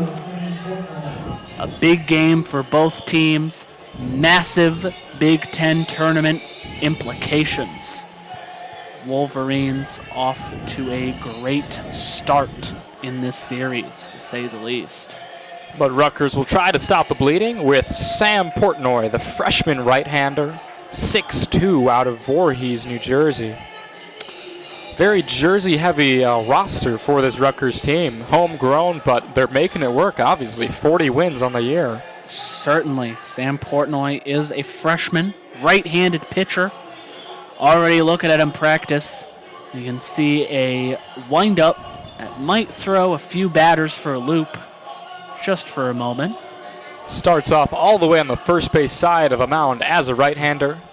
Comes set, crouches, and delivers a side arm to the catcher. But Bello has the relief inning that all pitchers fear, allowing 2 home runs, 4 runs, allowing Wolverines to reclaim the lead and not even getting a single out. There are still 0 outs here in the bottom of the 5th. He certainly has an interesting stance, this new pitcher. Portnoy throws outside to Riley Bertram, 1 for 2, doubled and scored in the 4th last inning. 1-0 count. Bertram rips one, and that is going to go just foul. Had the distance. Easily cleared the wall. But just a little to right of the foul ball line. Riley Bertram, 1 for 2 on the day. Hit a double in the 4th inning, and it was eventually sent home. Bertram, the lefty, working against Portnoy, the right-hander. He's going to line that one out to center field. Should be an easy play for Lasco. And it will. That'll be the first out of the bottom of the 5th with our 3rd pitcher in this half inning. Certainly. No, I do believe it's just the 2nd pitcher. I don't think that I don't think Collar started off the inning. Oh, yes. Kolar had exited. Yes, it was all Sam Bello for the Scarlet Knights. I think I said that a bit too aggressively, but regardless, Ted Burton 0 for 1 on the day, but does have 1 RBI. Batting at .250 on the year with 48 RBI and 9 home runs. First pitch from Portnoy will be a ball to the outside. And Portnoy digging back in. Sidearm delivery. That one. Check swing is held up by Burton. The appeal down to the first base umpire results in no strike for the Michigan second baseman. Bottom of the 5th inning. Wolverines up 8-5. Portnoy throws, and that one's going to be low in the dirt, blocked by Samillo.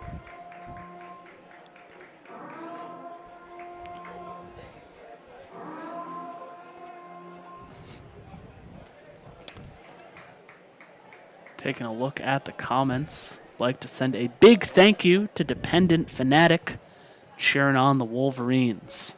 That pitch is going to be in there for a strike, 84 miles an hour from Portnoy with the wacky windup. Certainly. 3-1 count. Only one out here for Ted Burton, the second baseman. Portnoy throws outside, and that'll be a walk. Number 3 jogs over to first base. He is the second baseman, Ted Burton. Anytime you can get on base is a good deal. Scarlet Knights just cannot get their pitching figured out this inning, it would seem, as the first baseman, Jake Marti, steps up to the plate. Bottom of the lineup, batting 0 for 2 on the day with a 132 batting average. Portnoy looking to pitch here. Marty lays down the bunt, down the third base line. Portnoy off the mound and makes the throw for the out. An athletic play from Sam Portnoy. Very well done, but allows Ted Burton to advance to second. And with Clark Elliott stepping up to the plate, top of the lineup, already 2 home runs on the day, you can't help but rub your hands together and just get excited for this man having an electric game. Hit his 10th and 11th home run of the season here. 2 for 2, 2 home runs. Runner on second. Elliott watches that changeup move through the zone for strike 1. Didn't like it. He's looking for a pitch that he can hit. And hit he has done so far tonight.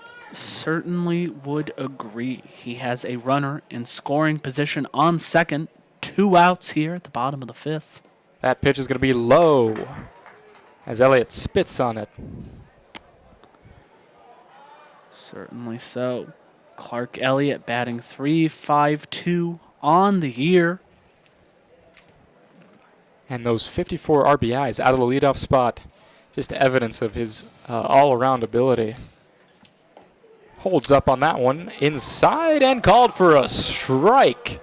Do not know how a couple much. boos from the crowd. Don't know how much I agree with that call, but regardless, it will be a 1-2 situation. Elliott steps out of the box, and the umpire tells him to get back in.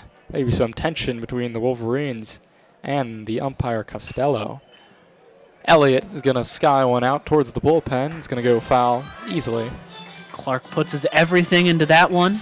Just does not get the right pitch or the right angle or the right contact. Fouls out of play. Count will remain 1-2. Wolverines up 8-5 in the bottom of the 5th here after 2 two-run homers, giving them 4. Sidearm delivery and fouled away off one of the lamp posts. I believe so. Yeah, that is. I believe that's what happened. That separates the third baseline stands from the concourse over there. 1-2 count.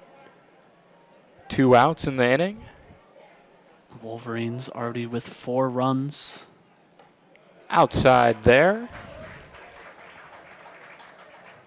Portnoy doesn't get a lot of speed on his pitches. However, gets some funky movement given that arm angle. Definitely. I would definitely have to agree.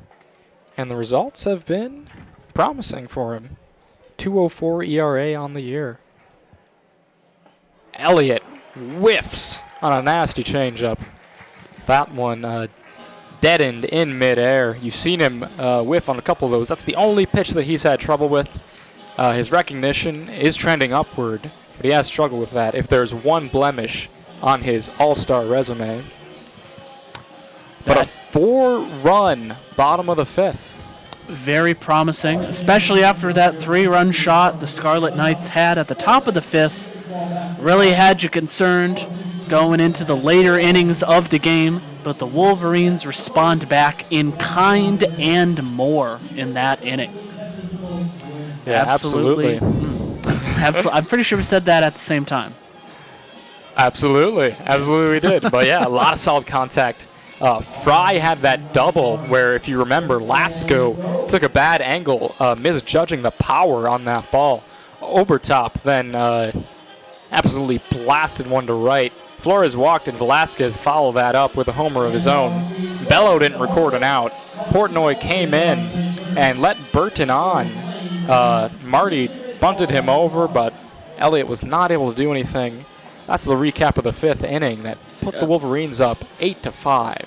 Sam Bello came in, should have been very promising for the Scarlet Knights, but as I said earlier, he had the relief inning I'm pretty sure all pitchers fear, the kind that keeps them up at night, wakes them up in a cold sweat, as he allows 4 runs, 2 homers, and records 0 outs.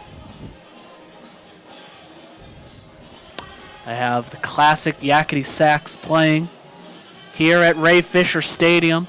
Gorgeous night, just beautifully illuminated on the field. Just a beautiful night for baseball. Really can't say anything differently. Love being at the ballpark. Love witnessing the game that we all know and love, especially when my team is winning. Yes, that is a key to nights like tonight. Although Ryan Lasko hasn't had much to say about it, going 1 for 2, not coming around to score after leading off the game with a solid hit.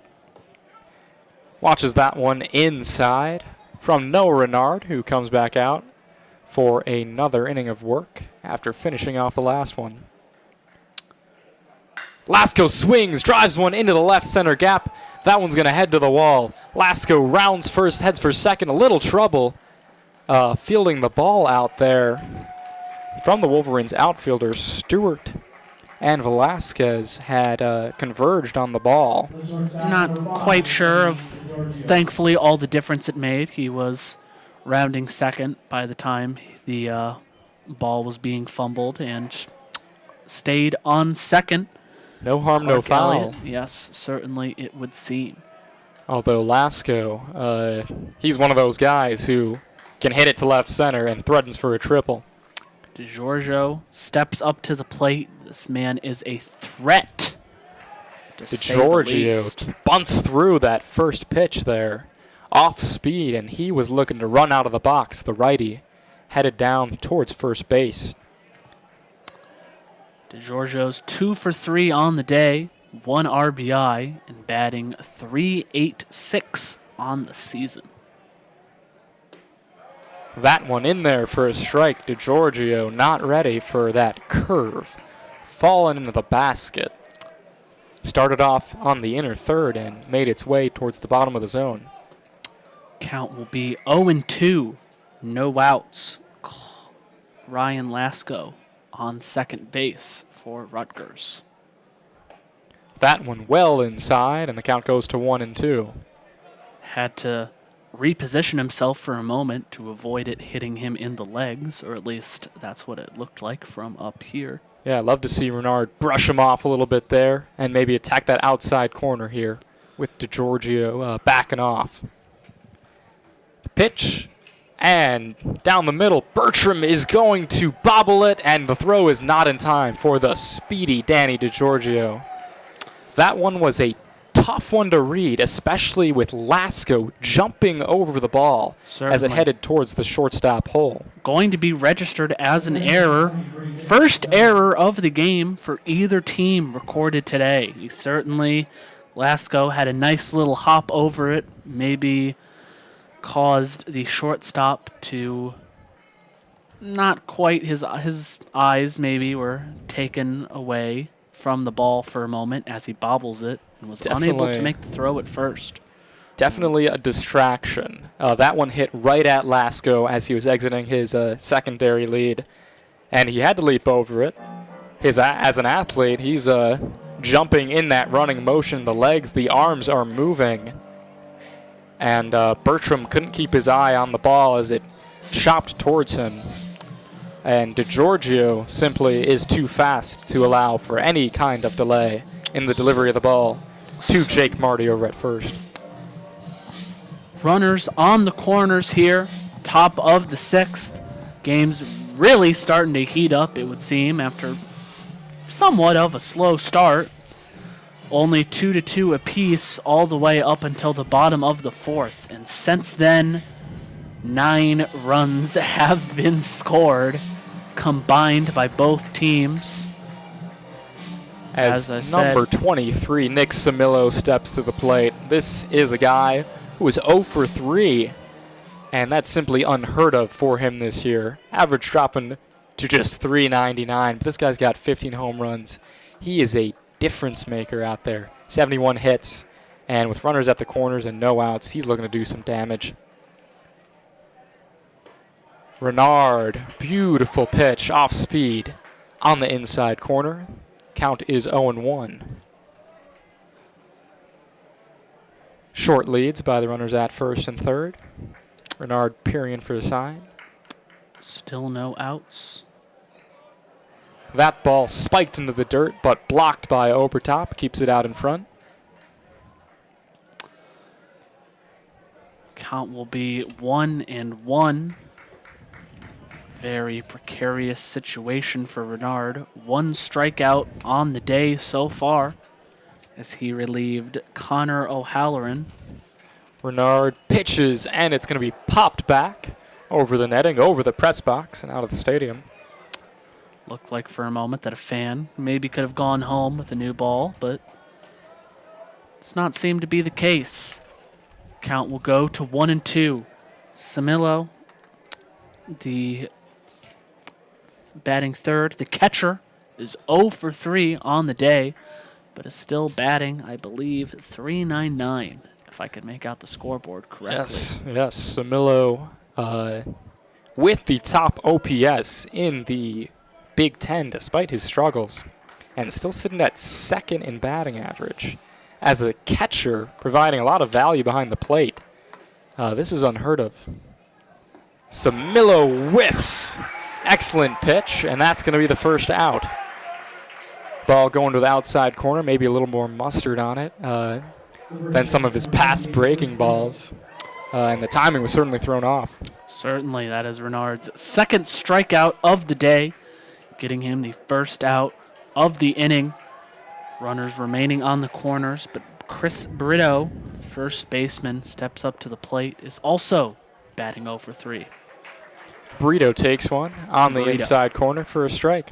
Keep saying Brito like it's a Brita, like filter, but I don't think that's right. So far, the ball has been filtering past his bat. That one will be just inside, roughly the same placement that Renard had on the first pitch. The count is 1-1. Burrito, a self-proclaimed chess fanatic. Truly interesting. Whiffs, a big swing there, but the ball headed for the dirt. Obertop handled it, and Brito could not come up with any contact. Count is 1-2, 1 out. Runners still at the corners for the Scarlet Knights. I think he likes to challenge his teammates in the locker room before games to a round of chess. That one very low. Obertop blocks. Count goes to 2-2. Will remain 1 out. Runners on the corners still for the Scarlet Knights. Renard comes set, stands tall. Short kick and pitches. That's strike 3. Renard with the slide step delivery, catching Brito off bounce. He did not kick his leg up very high. He more of slid it forward and delivered a nice slider in there at 80 miles an hour. No doubt in the fans' mind, before the umpire even called it, the fans were cheering for an exciting strike 3. Renard pitches, and that one is going to be just low for a ball. Third baseman Tony Santamaria, batting 5th for the Scarlet Knights at the plate right now. He's 1 for 2 on the day. That one will catch the outside corner for a strike. Santa Maria, another one of these guys, posting 20-plus extra base hits. He's got about 25. And to have the 5th best OPS on the team and to knock in, 25 extra base hits, 60 RBIs, that's the depth of this lineup. As he grounds one towards shortstop, Bertram's going to make a play, hopping like Ozzie Smith and throwing it to Marty for the out. Again, I believe 4th inning where the Scarlet Knights have stranded a man on third base. They had runners on the corners with no outs here after an explosive bottom of the 5th. You really think Scarlet Knights wanted a big response, scoring some runs at the top of the next inning to let them know they were still in it, but they will not get it. As we enter the bottom of the 6th, Wolverines up 8-5. Portnoy heads back to the mound for another inning. The sidewinder, who effectively nailed down the Wolverines after 4 runs were allowed by Sam Bello, who failed to record an out.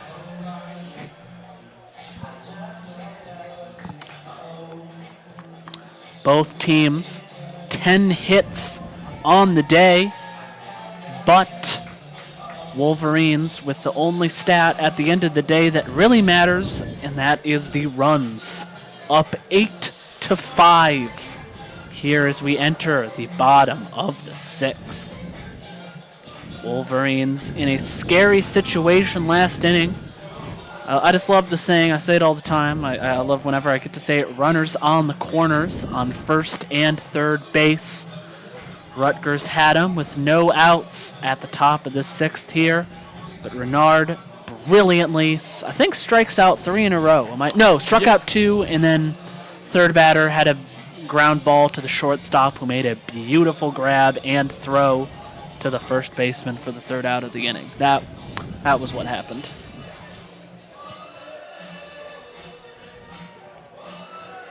Some quality defense and also some questionable defense from Riley Bertram out there at short. He's getting the majority of the infield action. Matt Fry, you notice his glove, and he hasn't been able to use it yet tonight. Yeah. Stewart up to the plate, batting against Portnoy, righty on righty. That first pitch way inside and skips back to the backstop. Looked like it hit him for a moment from here, but evidently not the case. Dodges out of the way just at the last second. Joe Stewart hit a 1-run single shot in the bottom of the 1st inning. He takes low there. Count goes to 2-0. His 10th home run of the season.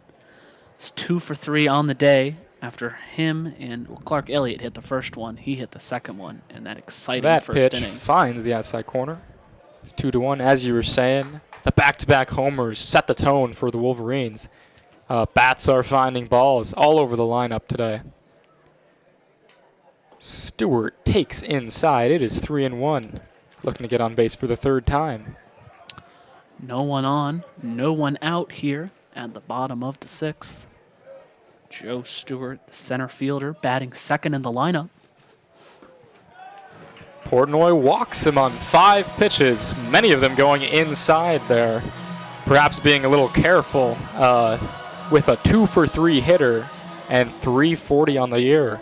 It doesn't get any better. Now you got to face Matt Fry, whose power has proven to be prodigious. The pitching coach will come in for a moment. Unclear if they are going to have another pitcher come in to relieve him. It seems that will be the case. I'm not quite sure. Yes, Yes. Portnoy leaves after Portnoy's 21 pitches. Portnoy's day is done. 2 batters walked, 1 strikeout, no earned runs. But as the hangman comes down to the gallows, known as Matt Fry, playing the classic, I forget the name of the song. We are wishing Portnoy a proper goodbye, and duly so. Recorded 3 outs, lowering his ERA to 193. We'll see if that inherited runner comes around. But for the most part, Portnoy did what he, in the future, will get paid to do. I'm looking it up right now. The song, I knew it, but I knew it. I just couldn't remember it. Matt Fry's classic walkout song, "Renegade" by Styx, opening up with the classic line, "Hangman is coming down from the gallows, and I don't have very long." And that is what pitchers certainly feel, seeing him step up to the plate. He is 1 for 3 on the day. Hit a beautiful double in the 5th inning and was eventually sent home due to a 2-run shot by Jimmy Obertop, the catcher, the very next batter. And we have a new pitcher announced for the Scarlet Knights. It's going to be Parker Scott. Right-handed arm, kind of at the back of the staff. He's got a 6.20 ERA and just 20 innings pitched. After seeing kind of a 2-headed monster of Sam Bello and his sub-3 ERA and Sam Portnoy and his sub-2 ERA, we get Parker Scott, who has just 11 appearances. However, his peripherals are great. 233 batting average allowed. That is much better than you would think. Had a little trouble giving up the long ball. 6 home runs so far this year in those 20 innings. So we'll see if the power surge continues for the Wolverines. Certainly interesting. Comparing pitchers, Rutgers sending in their 4th here at the top of the 6th. Wolverines so far have gotten by on Connor O'Halloran and Noah Renard to get them through this game. Renegade by Styx playing again as Matt Fry takes the plate for real this time. 1 for 3, as previously mentioned, batting .304 on the season, 10 home runs, and 46 RBI. He's looking to hit his 11th and even it up with his teammate Clark Elliott. Scott with a more conventional stretch coming over the top, and that one is going to be a little inside for a ball. From this angle, again, in this glorious press box, looked like it was going to hit him for a moment, but not going to be the case. Scott out of the stretch with the runner on first. That one is going to be just a tad high. Looked like a good pitch from here. Samillo making a comment to the home plate umpire about the accuracy of that call. Joe Stewart thought about stealing second on that pitch, decided against it. Stewart with a sizable lead out there. Scott goes high and in, and that's going to run the count to 3-0 on Matt Fry. Parker Scott with these first 3 pitches, maybe there is no need to risk stealing second and potentially getting thrown out, because right now it seems like Matt Fry is getting set to head to first. And that pitch is high. A 4-ball walk following the 5-ball walk to Joe Stewart, and there are runners on first and second and no outs. Rutgers just has so many things not going quite right for them today. Pitching struggling quite a bit. Batters being left in scoring positions. Really feels like they should be having more success than they have been. They are an excellent team, 40-12 on the regular season, 16-5 in Big Ten play. And we haven't talked about their statistical dominance either. We'll get to that maybe at the next break. As Jimmy Obertop steps in, monstrous home run in the last inning, drove in 2 RBIs after starting with 2 strikeouts. Was his 9th home run of the year. That ball gets away from Samillo, and both runners are going to advance. Jimmy Obertop 35 RBI on the year, had 33 coming into this game, hoping to boost those numbers up with runners on second and third, no outs. 2 ducks on the pond for Jimmy, and Parker Scott has yet to throw a strike in 5 attempts. Trying to settle down out there on the mound. Sometimes nerves can get to you, you know. Just gotta calm yourself down and work on the next pitch. That one trails outside on the breaking ball. 6 pitches, 6 balls. Not ideal. If you're Jimmy Obertop, you are thinking about 1 pitch in this count. If it's there, you're going to hit it. If it's not, you're going to let Parker Scott continue to expose himself with an implosion. The pitch. Ground down the third base line and foul. First strike recorded for Scott on his 7th pitch at the mound. Not great numbers. But sometimes it doesn't matter how you start, but rather how you finish. You can see the tension exiting with that first strike. Lets loose a little shimmy. Steps back to the mound and pitches. Obertop pops that one up. It's going to be out of play. Obertop certainly wanted to crush that one, much like he did last inning. That one slid from the outer third of the plate towards the left-handed batter's box, and all Obertop was able to do was send it backwards. Count is 2-2 here with runners on second and third. No outs. Bottom of the 6th. And the pitch, it will not catch a piece of the outside corner. Although a few Rutgers players appeared to think that it did. Count goes full on the catcher. Wolverines up here 8-5 at the bottom of the 6th.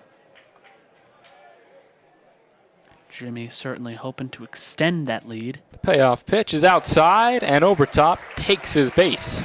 They're loaded up for Tito Flores, number 22. Man is 1 for 3. 1 for 2. Excuse me. I was looking at Obertop's numbers for a second.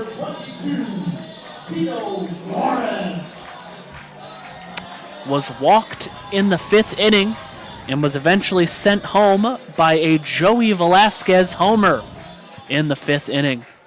And, well, you'd love to see some aggression here with all these runners on the bases. You also got to force Parker Scott to throw it over the plate. He's been erratic, and you don't want to give him any easy outs. For sure. Definitely watch these pitches. And that one is going to be in there for a strike. Flores taken all the way. Flores batting a .299 on the cusp of 300. 10 home runs, 43 RBI on the year. And a chance to break this game open in the bottom of the 6th. 0-1 count. That pitch, a heater, 92, but just low. We haven't seen that out of Parker Scott so far. He's been dinking and dunking. Change-ups and a bit of a slider that he's got. But that one brought his arm back and threw it with some firepower. 1-1 count. That pitch is just high. 2-1. Tito thought for a split second about biting on it. Decided against it. Right call on his part. That is possibly the best pitch we've seen from Parker Scott. Excellent placement, excellent velocity. He'll try to do it again. Gets a check swing, appeal, and swung on.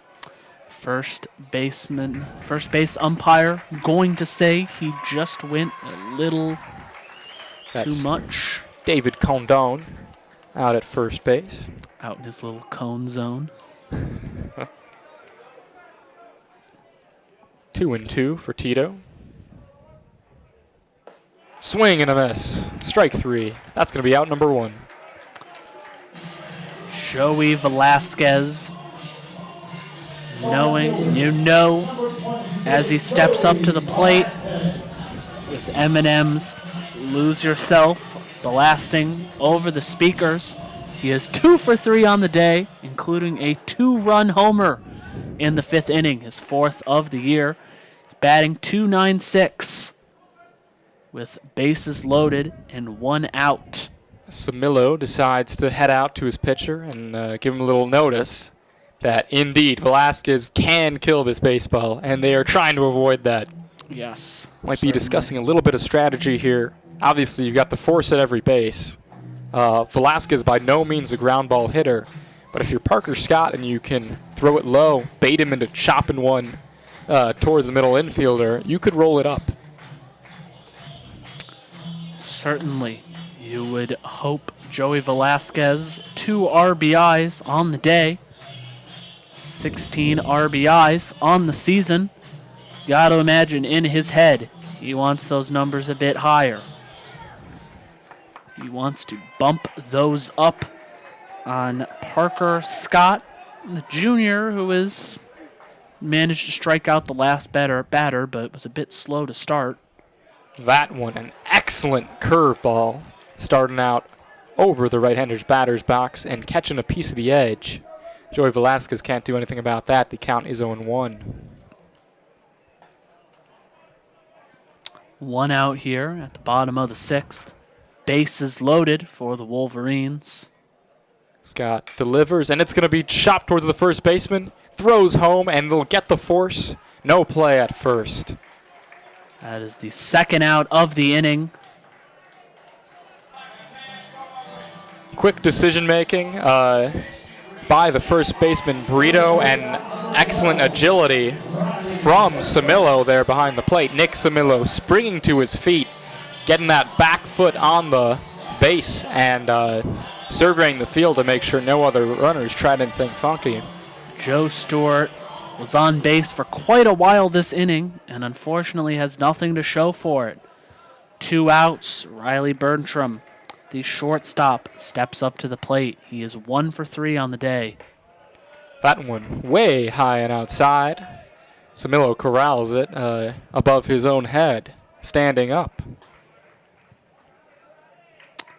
1-0 count here. Wolverines, I imagine, do not want to leave this inning empty-handed. Coming towards the later innings of the game, every run matters, even when you're up by 3. And that curveball just misses. Count is 2-0.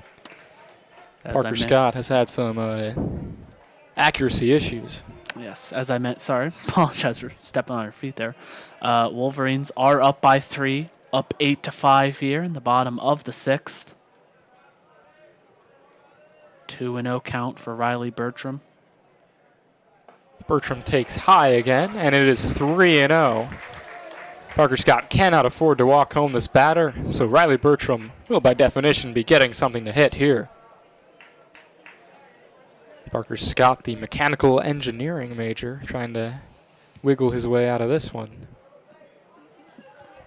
Riley's 1 for 3, .272 batting average. That pitch just misses. Perhaps caught a bit of that outer edge. Samillo has something to say to Costello, but Bertram takes his base, and the Wolverines take a run. That was number, not sure, tried to get the number of who brought that run in, but I just barely missed it. I believe it was Matt Fry, actually, so. It was Matt Fry who walked Yes. on 4 pitches earlier in this inning. Wolverines take a 9-5 lead. Bases remain loaded for Ted Burton. Burton takes a curve in there for a strike. Ted Burton 0 for 1 on the day. Has been walked twice. Well, no, he has been walked once, and there's a fielder's choice, I believe, in the 4th. I believe he had a sacrifice fly. Ah, okay. Knocked in Riley Bertram after a double and a wild pitch. Yes. His count will be 0-2 already with 2 outs. Parker Scott not going to make the same mistake as last batter, getting out in front early. We have to hope that it's Burton who fights back in this at-bat. Ted Burton batting .250. But he swings and misses, and that'll be the inning. But the Wolverines do tack on a run, and stretch the lead to 9-5, stranding 3. Following.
You are listening to WCBN Ann Arbor Radio, sports radio specifically.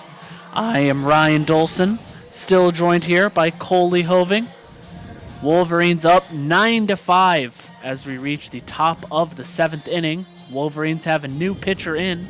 Not quite sure who it's going to be, but Noah Renard is done for the day, offering up some solid relief for this Wolverines team. How are we feeling so far? Oh, I'm feeling great. Obviously, the bats have been rolling. Almost every inning, they've had something cooking on the base paths, and the power numbers have really shot up. I believe they've hit 5 home runs now. Stewart, Velasquez, Obertop, and Clark Elliott with his 2 solo shots. And there's no reason to think that it's stopping anytime soon. Rutgers threw some of their top pitchers out at the Wolverines. They were able to hit all of them. And you can tell that now they're reaching for straws a little bit at the back end of that pitching staff. For sure. No, actually, no. I think somebody on the scoreboard for a minute has Renard, but very clearly looking at the man on the mound, that is not Renard. As Evan Slate, the left fielder, batting 6th. For Rutgers, steps up to the plate. Yes, the new pitcher for the Wolverines, number 34, Ahmed Harajali, I believe. Number 34. He is a sophomore right-handed pitcher coming in to relieve at the top of the 7th. Slate's count 1-1. Pitch will be just a little high and to the outside. More than a little, I would say. But regardless, count will be 2-1 here. No one on, no one out. Slate making some solid contact, but that will fly high and out of play into the left foul ball out of play area. Yeah, the transfer from Virginia, facing Chase Allen here. I believe the scoreboard operator had a little bit of confusion. Oh, yes. Okay. Yeah. No, you're right. It was not Ahmed. I apologize. But yes, it is number 37, Chase Allen, the sophomore. Also a sophomore and also a right-handed pitcher. But yes, the scoreboard operator needed a moment to get the pitching change correctly. Ball will be down and into the dirt, giving Slate a full count. Slate is batting 6th and is 1 for 3 on the day. Here's the pitch.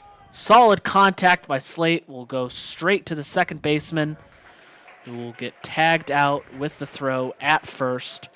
First out here in the top of the 7th.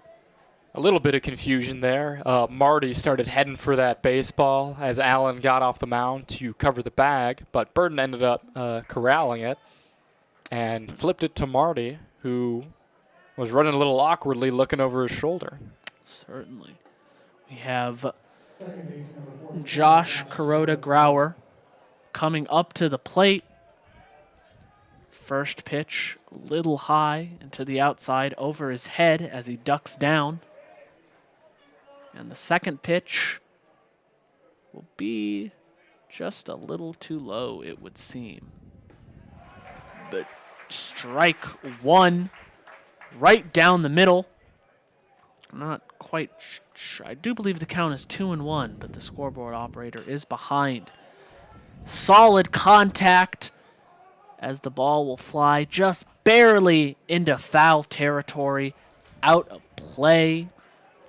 The first baseman for the Wolverines, Jake Marty, wanted to make a play for it, but goes past the safety netting. I've seen Kuroda Grauer do that quite a few times, popping it up in foul territory. Certainly. And Kuroda will swing at it and will get a little tip on it as it will fly way behind him. Count will remain 1-2. 1 out here for Josh Kuroda Grauer.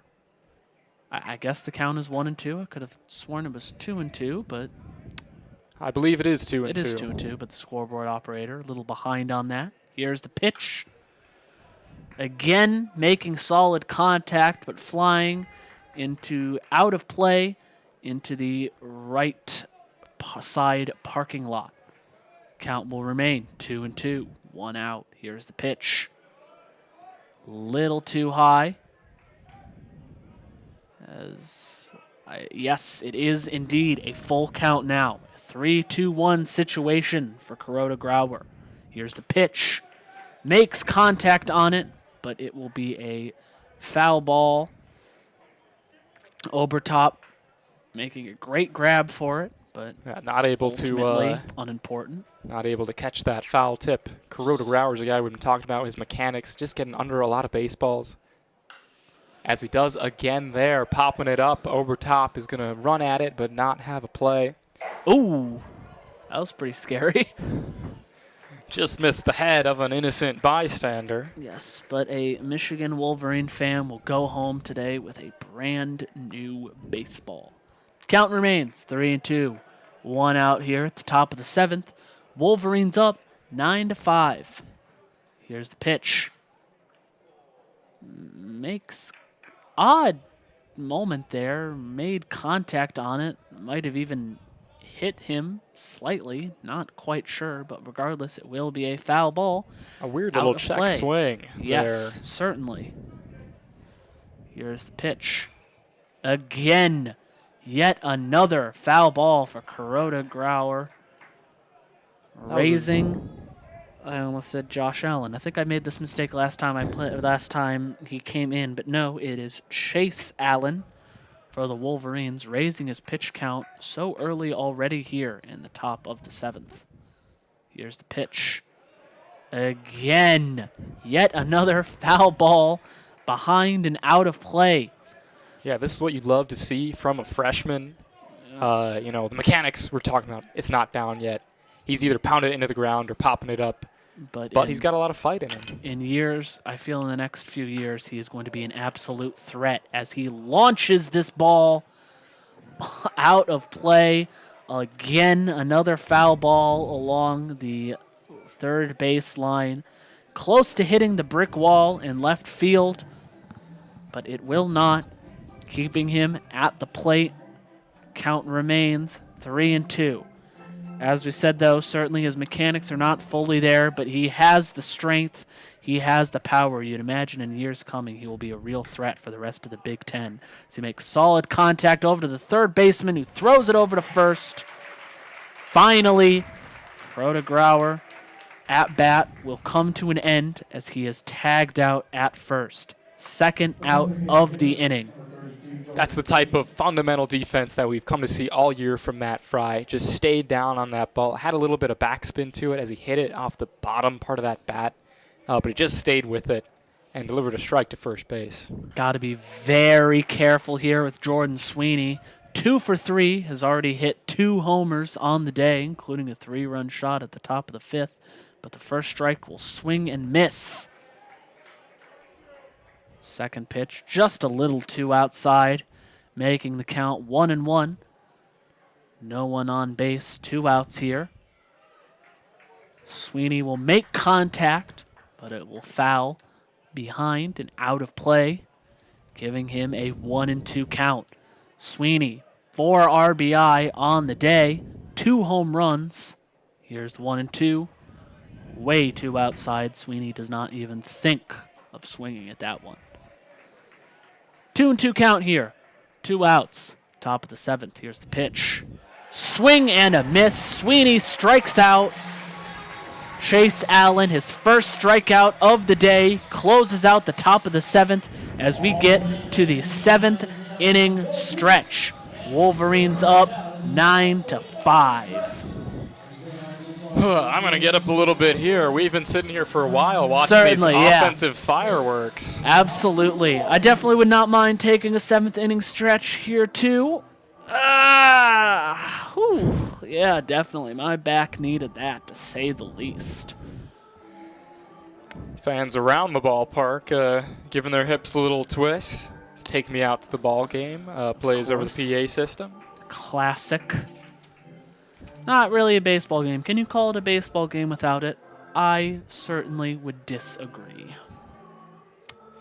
Meanwhile, Justin Sinibaldi, the left-hander, sophomore for the Scarlet Knights, takes the mound. And of course, as I said, it's not a baseball game without the 7th inning stretch, without the Take Me Out to the Ball Game. It's not a Michigan game without Mr. Brightside. Absolutely. It's not a Michigan sporting event anywhere. Yes, certainly not. Made famous, especially this year, in the Wolverine football team. I can't say by the Wolverine football team. They didn't make it. They're not the ones playing it, but they're the ones who had an amazing season. And the Wolverine sound people in the big house loved playing this between quarters. Get the fans all riled up for an exciting finish to the game, as it often was. It was the soundtrack to a Big Ten championship season. And an Ohio State victory. First time in, well, I'm not going to say. This is a happy Let's place. forget about that. This is a happy place, and we're thinking happy thoughts. Here as the Michigan Wolverines look to take down one of the top teams in the Big Ten. And I was saying earlier, a statistically dominant team. We haven't exactly touched on that. But this is the number 30 team in the nation, according to the USA Today coaches poll. They're tied for first in the Big Ten. And they lead the league in batting average, hits, doubles. That's 130 doubles in just 52 games, while putting up 9.6 runs per game. They're second in home runs and slugging, and third in walks and triples. This team has done it all this season. They have the best top-to-bottom lineup in the league, hands down. Certainly would be an important win as you get to the close to the end of the season. Jake Marty comes up to the plate, swings at the very first pitch, but it will go straight to the shortstop, who throws him out at first. He saw the first pitch by Sinibaldi, liked it enough, took a swing at it, made good contact, but just went directly to the shortstop. Did not struggle for a moment to make the throw.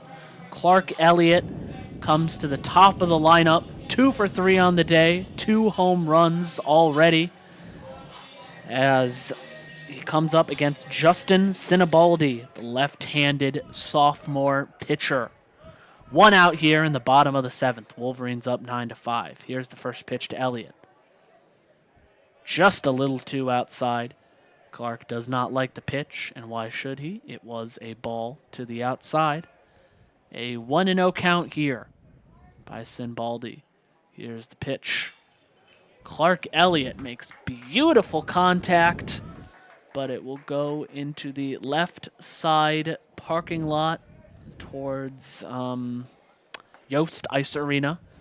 I had to think for a minute, but I've been there several times. Don't know why I was at a loss. Count is 1-1 here. Pitch just a little too outside again, making the count 2-1 with 1 out. Sinibaldi's got a very deliberate approach. Starts all the way on the third base side of the rubber, and he's got sort of a double windup as the foot goes up, does a little hop, and pitches inside there to Clark Elliott. Came very close to Clark. He had to position himself just barely out of the way of that pitch. Count will now be 3-1 for him. He is 2 for 3 on the day. Hit his 10th and 11th home run of the season. So that will be ball 4. Clark Elliott will take his base. Sin Baldy walking him on 6 pitches, I believe, technically, if we're counting the foul ball. Right? Or I might be misremembering. But regardless, he is safe on first. Joe Stewart stepping up to the plate. Also had a single 1-run home run shot in the bottom of the first inning. He is 2 for 3 on the day. 1 out, bottom of the 7th. Here's the pitch. Wants it, but does not get it. Excellent curve by Sinibaldi. Indeed, strike swinging for an 0-1 count. Clark Elliott on first base after being walked. Elliott jumping around out there at first, trying to get in the lefty's head, and he will throw over. Elliott is going to be caught in a rundown and out. Easily tagged out on his way to second base. Seemed to know it was coming. Just a very unlucky, unfortunate look, it would seem. Certainly changes the perspective that Joe Stewart is working from. Count remains 0-1, but now there is no man on base, and there are now 2 outs. Gets rid of that first base runner. That was obviously in the back of Sinbaldi's mind. Joe Stewart makes excellent contact, insane power on it, but just left of the third base line. Count will now become 0-2. Ripped by Stewart, popping up as 107 on the exit velo on the big board out in right field. Here's the 0-2 pitch. Swing and a miss. Strikes him out swinging. Sinbaldi with his first strikeout. Had a pretty solid, pretty efficient inning. Struggled a little bit with his second batter in Clark Elliott, but managed to tag him out at second base, as that will bring the 7th inning to a close. Wolverines remain leading 9-5, as classic song puts it. I can't remember her namesake. Dolly Parton. That's who did 9-5. And as much as we all love Clark Elliott here in Ann Arbor, I think Eric Backage is going to look back at this game and say, look, star player hit 2 home runs, walked twice. He's going to be fine with me criticizing him or using him as an example for the team. And there's been some teachable moments. Clark Elliott maybe not being true, not staying disciplined at the plate. Saw a couple changeups that got sped past him, which should never happen. He had trouble with the change in speeds, and then there, you saw him dancing around on first, and he got caught in midair was the problem. If you're wiggling, if you're trying to get in the pitcher's head, but you're staying, low to the ground in an athletic stance, you're going to be able to get back. Clark Elliott was up in the air, actually jumping, and it cost his team an opportunity there. So if you're the manager, you say, you look at that and you say, Clark, got to stay in that athletic stance because it could cost us a runner, as it did there. And it reminds the team to be on the lookout when you got a lefty like Sinibaldi. He can just slide that foot off the rubber and whip the arm over sidearm. Not every lefty has a move like that. Sinibaldi certainly does. And it's just a reminder to be smart on the base paths, as smart as Clark Elliott is at the plate and in the outfield for the Wolverines. Getting a few updates here. Some of them not entirely accurate, very annoying to say the least, but Illinois defeated Penn State 18-7. Sheikoff lines one into the right field corner. He's headed for 2, and he is going to get in there standing up. Saw that first pitch from Allen. Seemed to like it enough, as he is safe on second. And once again, the Scarlet Knights are in business, a runner in scoring position with no outs. That's happened far too many times for the Wolverines to be comfortable, and also far too many times for Rutgers to come away with just 5 runs. It would seem. I'm trying to Google the score of the Iowa game since that has big implications, but I'll wait for a moment as the first pitch to Lasco, just a little too low and to the outside. Ryan Lasco, top of the lineup, batting 2 for 3 for the Scarlet Knights, 3.64 batting average. No outs, top of the 8th, runner on second. Pitch goes directly to the third baseman, who makes an excellent throw to first base. He is out at first as the runner, Mike Neistor, I believe, will remain on second base. Danny DiGiorgio comes up to the plate. He has 1 RBI and is batting 2 for 4 for the Scarlet Knights. Only 1 out in the inning. Hawkeyes, I cannot believe this is a real score, but from what I can tell, Hawkeyes are up 22-15 over Indiana in the bottom of the 7th. My goodness, we knew the Hoosiers had problems in the bullpen. Oh But my 22 goodness. runs, especially after up 9-2 at the beginning of the game. Yes. On Iowa's #1 starter, one of the best starters in the league. You're talking about putting 9 or so runs on Adam Mazur, the Iowa stalwart with a 2.18 ERA. You can't lose that game. 2-0 here on DiGiorgio. 1 out, still runner on second. Here's the pitch. Low into the outside for the 3rd ball on DiGiorgio. Allen seems a little nervous. Can definitely tell that runner on second is sticking in his mind. Really don't want to let Rutgers back in this game. You're only up by 4. Here's the 3-0 pitch. Beautiful strike right down the middle. Catches DiGiorgio looking. He wasn't going to swing at that, I think, regardless. Wise decision on his part. 3-1 count. Here's the pitch. DiGiorgio makes contact, but it fouls out of play into the right side of the field. 3-2-1 count here for DiGiorgio.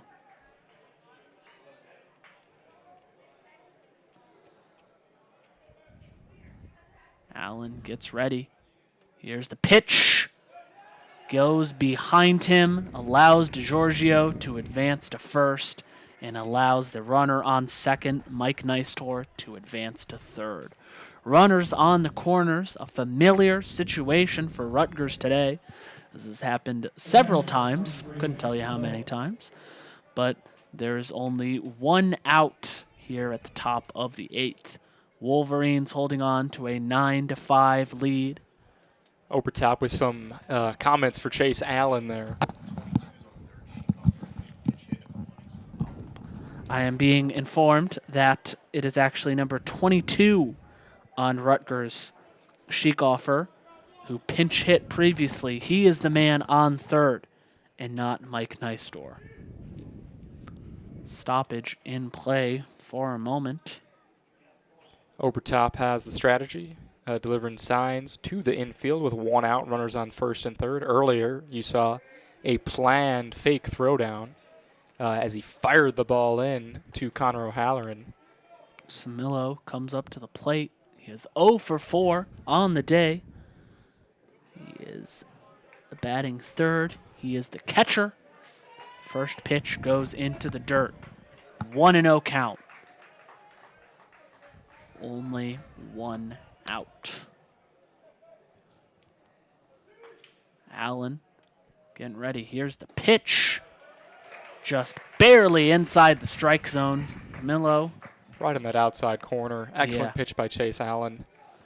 Dangerous pitch, though, with the infield shifted all the way over on the left side, inviting him to puncture that hole. Pitch will be just a little too low, it seems. Count becomes 2-1 for the catcher. Runners on the corners for the Scarlet Knights. Only 1 out. Here's the pitch. Solid contact over to the third baseman, who gets him out at second base, but not at first.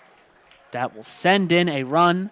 That sends in number 22, Richie Sheekoffer. I got Sheekoffer. Right. I got it said to me a second ago, and it already escaped my mind. Yes, thank you. allows Rutgers to only be down by 3. Yeah. Still a close game, still a great chance for them to get back into it, but there are now 2 outs with a runner on first. Chris Brito up to plate. He is 0 for 4 on the day for the Scarlet Knights. First pitch down into the dirt, called a ball.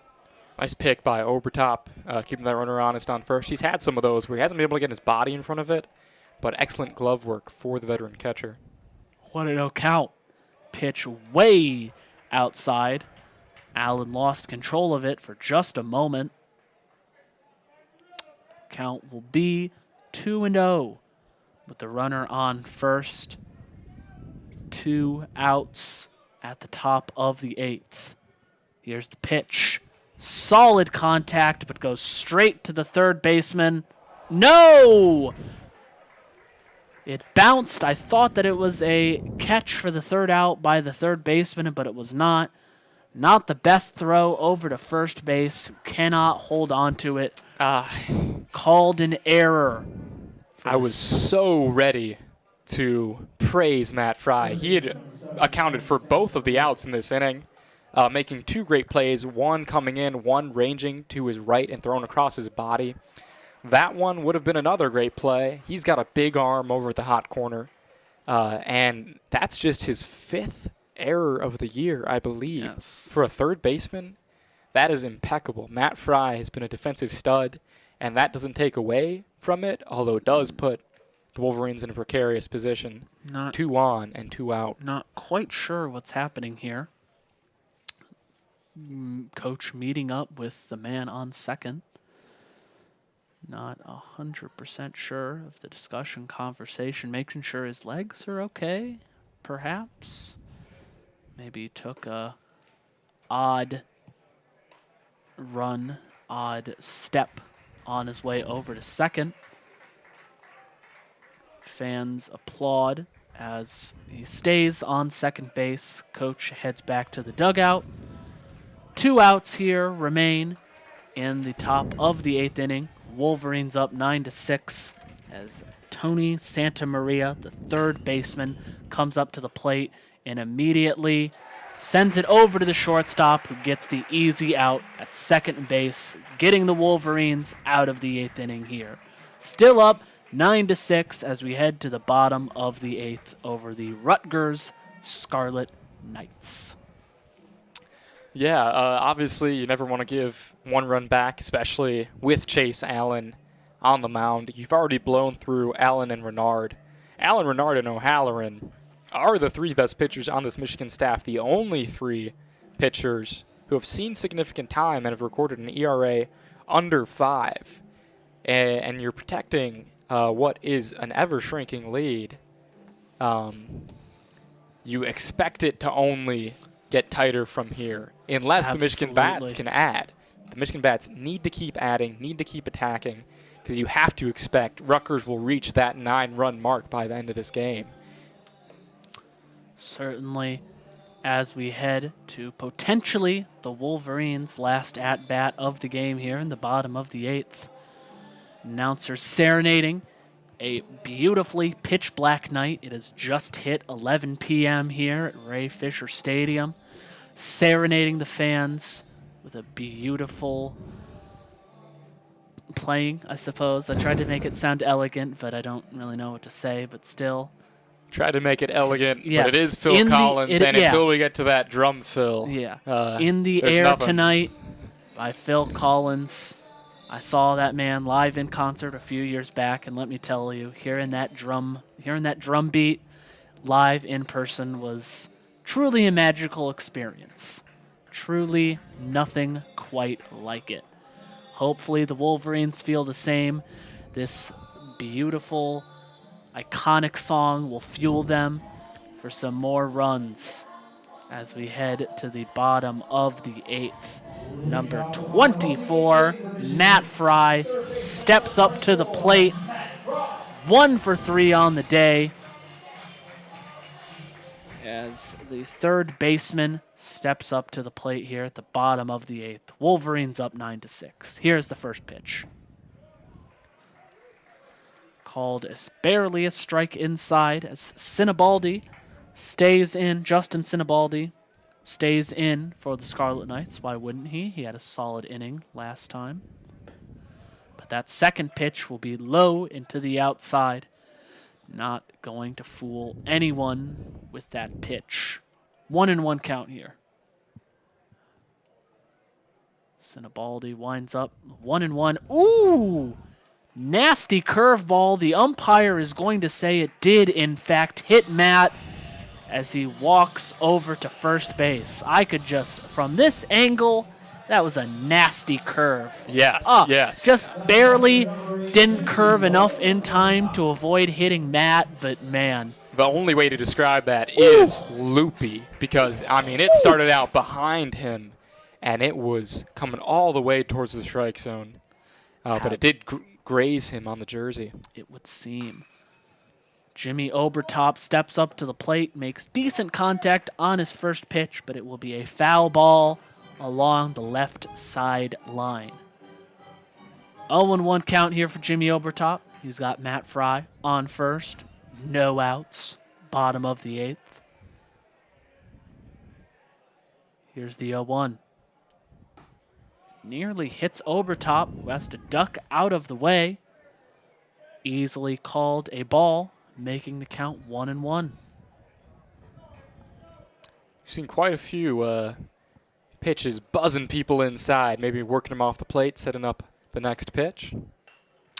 Obertop wants this one. Makes some contact with it, but not the contact he wanted, as the ball goes behind him and out of play for a foul ball, making the count 1-2. Matt Fry, again, on first base after being hit by pitch. No outs in the bottom of the 8th. Here's the 1-2. Great contact by Obertop. Does not have the distance, though, as it goes to the right fielder, close to the wall. Just a little more juice on it would have made it go over, but unfortunately it does not for the first out of the inning. Yeah, that pitch well off speed, coming in at just 76 miles an hour. Obertop did a great job sitting back on it and driving it the other way. The temptation is to pull that, down the third base line, but he sat back. Ultimately, it was the lack of velocity on the pitch that limited his ability to drive that one out of the park. Matt Fry remains on first as Tito Flores steps up to the plate. He is 1 for 3 on the day, batting .298 on the season. First pitch called low and outside a ball. 1-0 count with 1 out here in the bottom of the 8th. Wolverines up 9-6. Here's the 1-0. Again called low, despite Sinibaldi's attempt at a nasty curve. Could see just a little bit of it, but not enough. Count will be 2-0. Sinibaldi winds up. Here's the pitch. Tito makes contact on it, but it is going to be a bouncing foul ball along the left side of the third base line. Count will be 2-1. Not 100% sure at him swinging at that pitch, but clearly he saw something that we didn't. Yeah, and ultimately it's Tito's decision, and he has hit some strange balls far. Ooh, nasty curve done there. Wolverine fans loudly voicing their displeasure, called a strike, making the count 2-2 for Tito. That was quite the call. Wolverine fans very not happy about that one. But excellent setup by the catcher, Samillo. 2-2. Attempts the curveball again, but does not get into the strike zone. Will be a full count at 3-2. 3-2-1 situation. 3 balls, 2 strikes, 1 out. Runner Matt Fry on first base. Tito Flores at the bottom of the 8th. Here's the pitch. Tito makes some contact on it, but it bounces foul behind him. Stays alive in the count. 3-2. bottom of the 8th. Wolverines up 9-6 over the Rutgers Scarlet Knights. Love to grab an insurance run here. Obviously, Rutgers is an explosive offense. You don't want to have them anywhere in striking distance. Tito's got a great opportunity here. Full count. You know he's a smart hitter. Can chase at times, but it's only because of his impeccable bat-to-ball skills. Here is the full count pitch.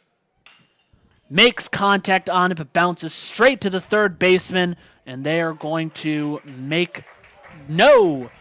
Matt Fry out at second, but Tito Flores just barely safe at first. I believe that Burrito couldn't make the pick cleanly as it popped out of his glove towards the end. Tried to make the clean scoop, backhanded, but Wolverines, probably I a Tito believe, by sending in a step. pinch hitter in Brandon Rogers, batting 169 on the year. He has 1 home run and 9 RBI. 2 outs here in the bottom of the 8th. Here's the pitch. Very high on that one. Called a ball. Jordan Rogers, number 18, is a junior backup catcher, it says on my notes, but they said left fielder on the announcing, so we will have to see. He's seen some time at a lot of positions as he tips one back into the glove. Actually got a couple starts at second when Burton was struggling, working on his approach a little bit. Rogers is the guy that they feel comfortable with, putting in at any spot and in any moment, as you see here. 1-1 count here. Tito Flores bouncing on first base, wanting that steal really badly, but will not get the chance as it fouls high out of play. Count will remain 1-2 for Jordan Rogers. Well, won't remain. It advances to 1-2 for Jordan Rogers. 2 out here, bottom of the 8th. Wolverines up 9-6. He makes the throw over to first, does not get him. Sends Tito back to first base. Some active response times by that Wolverines bench. Tell him to get back. They are still engaged in this game. It's late. It's been a long one, but they are making sure their guy doesn't get picked off here. A nasty curve called for strike 3. Jordan Rogers looking at it, does not swing. That will be the 3rd out of the inning as we head to the top of the 9th. Wolverines up 9-6. Sinibaldi did an excellent job there. 2 innings of relief there. I believe that he did not give up a run and certainly was working that backdoor curve as well as we've seen any pitcher all year, setting it up as a lefty out in that left-handed batter's box and just running it back to that outside corner to right-handed hitters. Almost even worked on left-handed hitter Matt Fry. Is that exact same pitch, that backdoor pitch to the righty, that hit Matt Fry standing in the left-hander's batter's box. That tells you exactly how effective Sinibaldi had been. And again, not a guy who had experienced a ton of success this year. Cameron Weston, the junior right-handed pitcher, coming in to hopefully close this game out for the Wolverines. They have a 3-run lead, but against a team like Rutgers, that doesn't necessarily mean a whole lot. We'll see just how badly both teams want it. Cameron coming in with a 5.23 ERA, 4-3 win-loss record, and 73 strikeouts. Yeah, that's in 65 innings. He has started 11 games. But Michigan needs to seal this one up. Absolutely. And they're bringing him in. He was All Big Ten second team last year with 83 innings pitched and a 2.81 ERA. So he's got that track record of success. Cam Weston is probably the only pitcher they trust in this scenario. Very important game with very big Big Ten tournament consequences as they head into Omaha. This is the last series they have, game 1 of a 3-game series against the Rutgers Scarlet Knights. 9-6, top of the 9th inning. Wolverines sending in Cameron Weston to close. certainly still anybody's game. It is almost 11:15 for a game that started at 8 p.m. We are well up and over 3 hours as number 3, Evan Slight, the left fielder, steps up to the plate for Rutgers to start off the ninth. He is 1 for 4 on the day, batting .302 on the year. First pitch, little high. Slight jumps out of his box just a tiny bit, as it is easily called a ball. Here's the 1-0. Beautifully placed right down the middle. An excellent fastball. Caught Slate looking. Yeah, Even Cam the count up. Weston has some serious pop on that fastball. 96. Ooh. As they catch Slate, tries to pull it back, but the third base umpire is going to say he went for the second strike. 1-2 count here. No outs, no one on. And here it is. Makes contact on it, but the left fielder for the Wolverines, Joey Velasquez, makes the grab. I believe that's Jordan Rogers out there. Just came in for Velasquez. Yeah, no, And, so it would, yeah. I believe that's Late right. inning substitution that you see Yeah. there. And he's been getting better at left field all year. You saw him early in the year. You can tell he's a backup catcher. Now, looks like a natural. 1 out on the inning as we have Josh Kuroda-Grauer coming up to the plate. He is 0 for 3 on the day, and the first ball thrown to him is called a strike. Here's the 0-1. Fouls it along the third base line. 0-2 count here. 1 out for Kuroda. Cam Weston is giving these Scarlet Knights hitters a different look than they've seen all night. He's going to rely a lot more on his velocity than his placement, and he's got the stuff to 0-2. Thinks of going. Yes, sir. They're saying he does. Tries pulling it back, but does not do. But goes a little too far with it. Second strikeout already for Weston. And an excellent changeup. Oh, no, there. excuse me. No, first strikeout. Pardon me. That first at-bat was just so crisp. I assumed it was a strikeout, but it was not, giving him 2 outs here at the top of the ninth. Sweeney steps up to the plate, swings at the first pitch thrown to him, but will get absolutely none of it. Jordan Sweeney has hit 2 home runs today already. He is batting 2 for 4 on the day. Second pitch to him will be called a ball. 1-1 count here. 2 outs, top of the ninth. Wolverines up 9-6. Here's the 1-1. Thinks of going. Smartly does not. Called a ball just a little bit to the outside. When you have to be primed for Weston's fastball up there at 96, he can gas you up at 97, and he comes back with an off-speed pitch at 85. Makes you look silly. Chopped up the Sweeney. middle. Bertram coming in. Bare hands in and fires over to Marty. That's going to be an out. Third out of the game. Wolverines starting off the triple header series against formerly tied for first Rutgers. Wolverines come out with a win, winning brilliantly 9-6. Who'd you say? Who are the players of the game? What are your final thoughts? Obviously, Clark Elliott, anytime you have 2 home runs, you have to look at that and say that's an impressive stretch of hitting, especially with the 2 walks in his other at-bats. Joe Stewart, again, 2 hits, one of them legging out an infield single. He is always going to be a guy at the top of the lineup, Elliott and Stewart. But to highlight someone a little lower, you got to say Joey Velasquez. 2 RBIs, 2 hits, a monstrous home run, and even on base one more time. Overall, it was a top-to-bottom attack from Michigan that we've become accustomed to seeing from Rutgers, and we kind of turned it on its head there.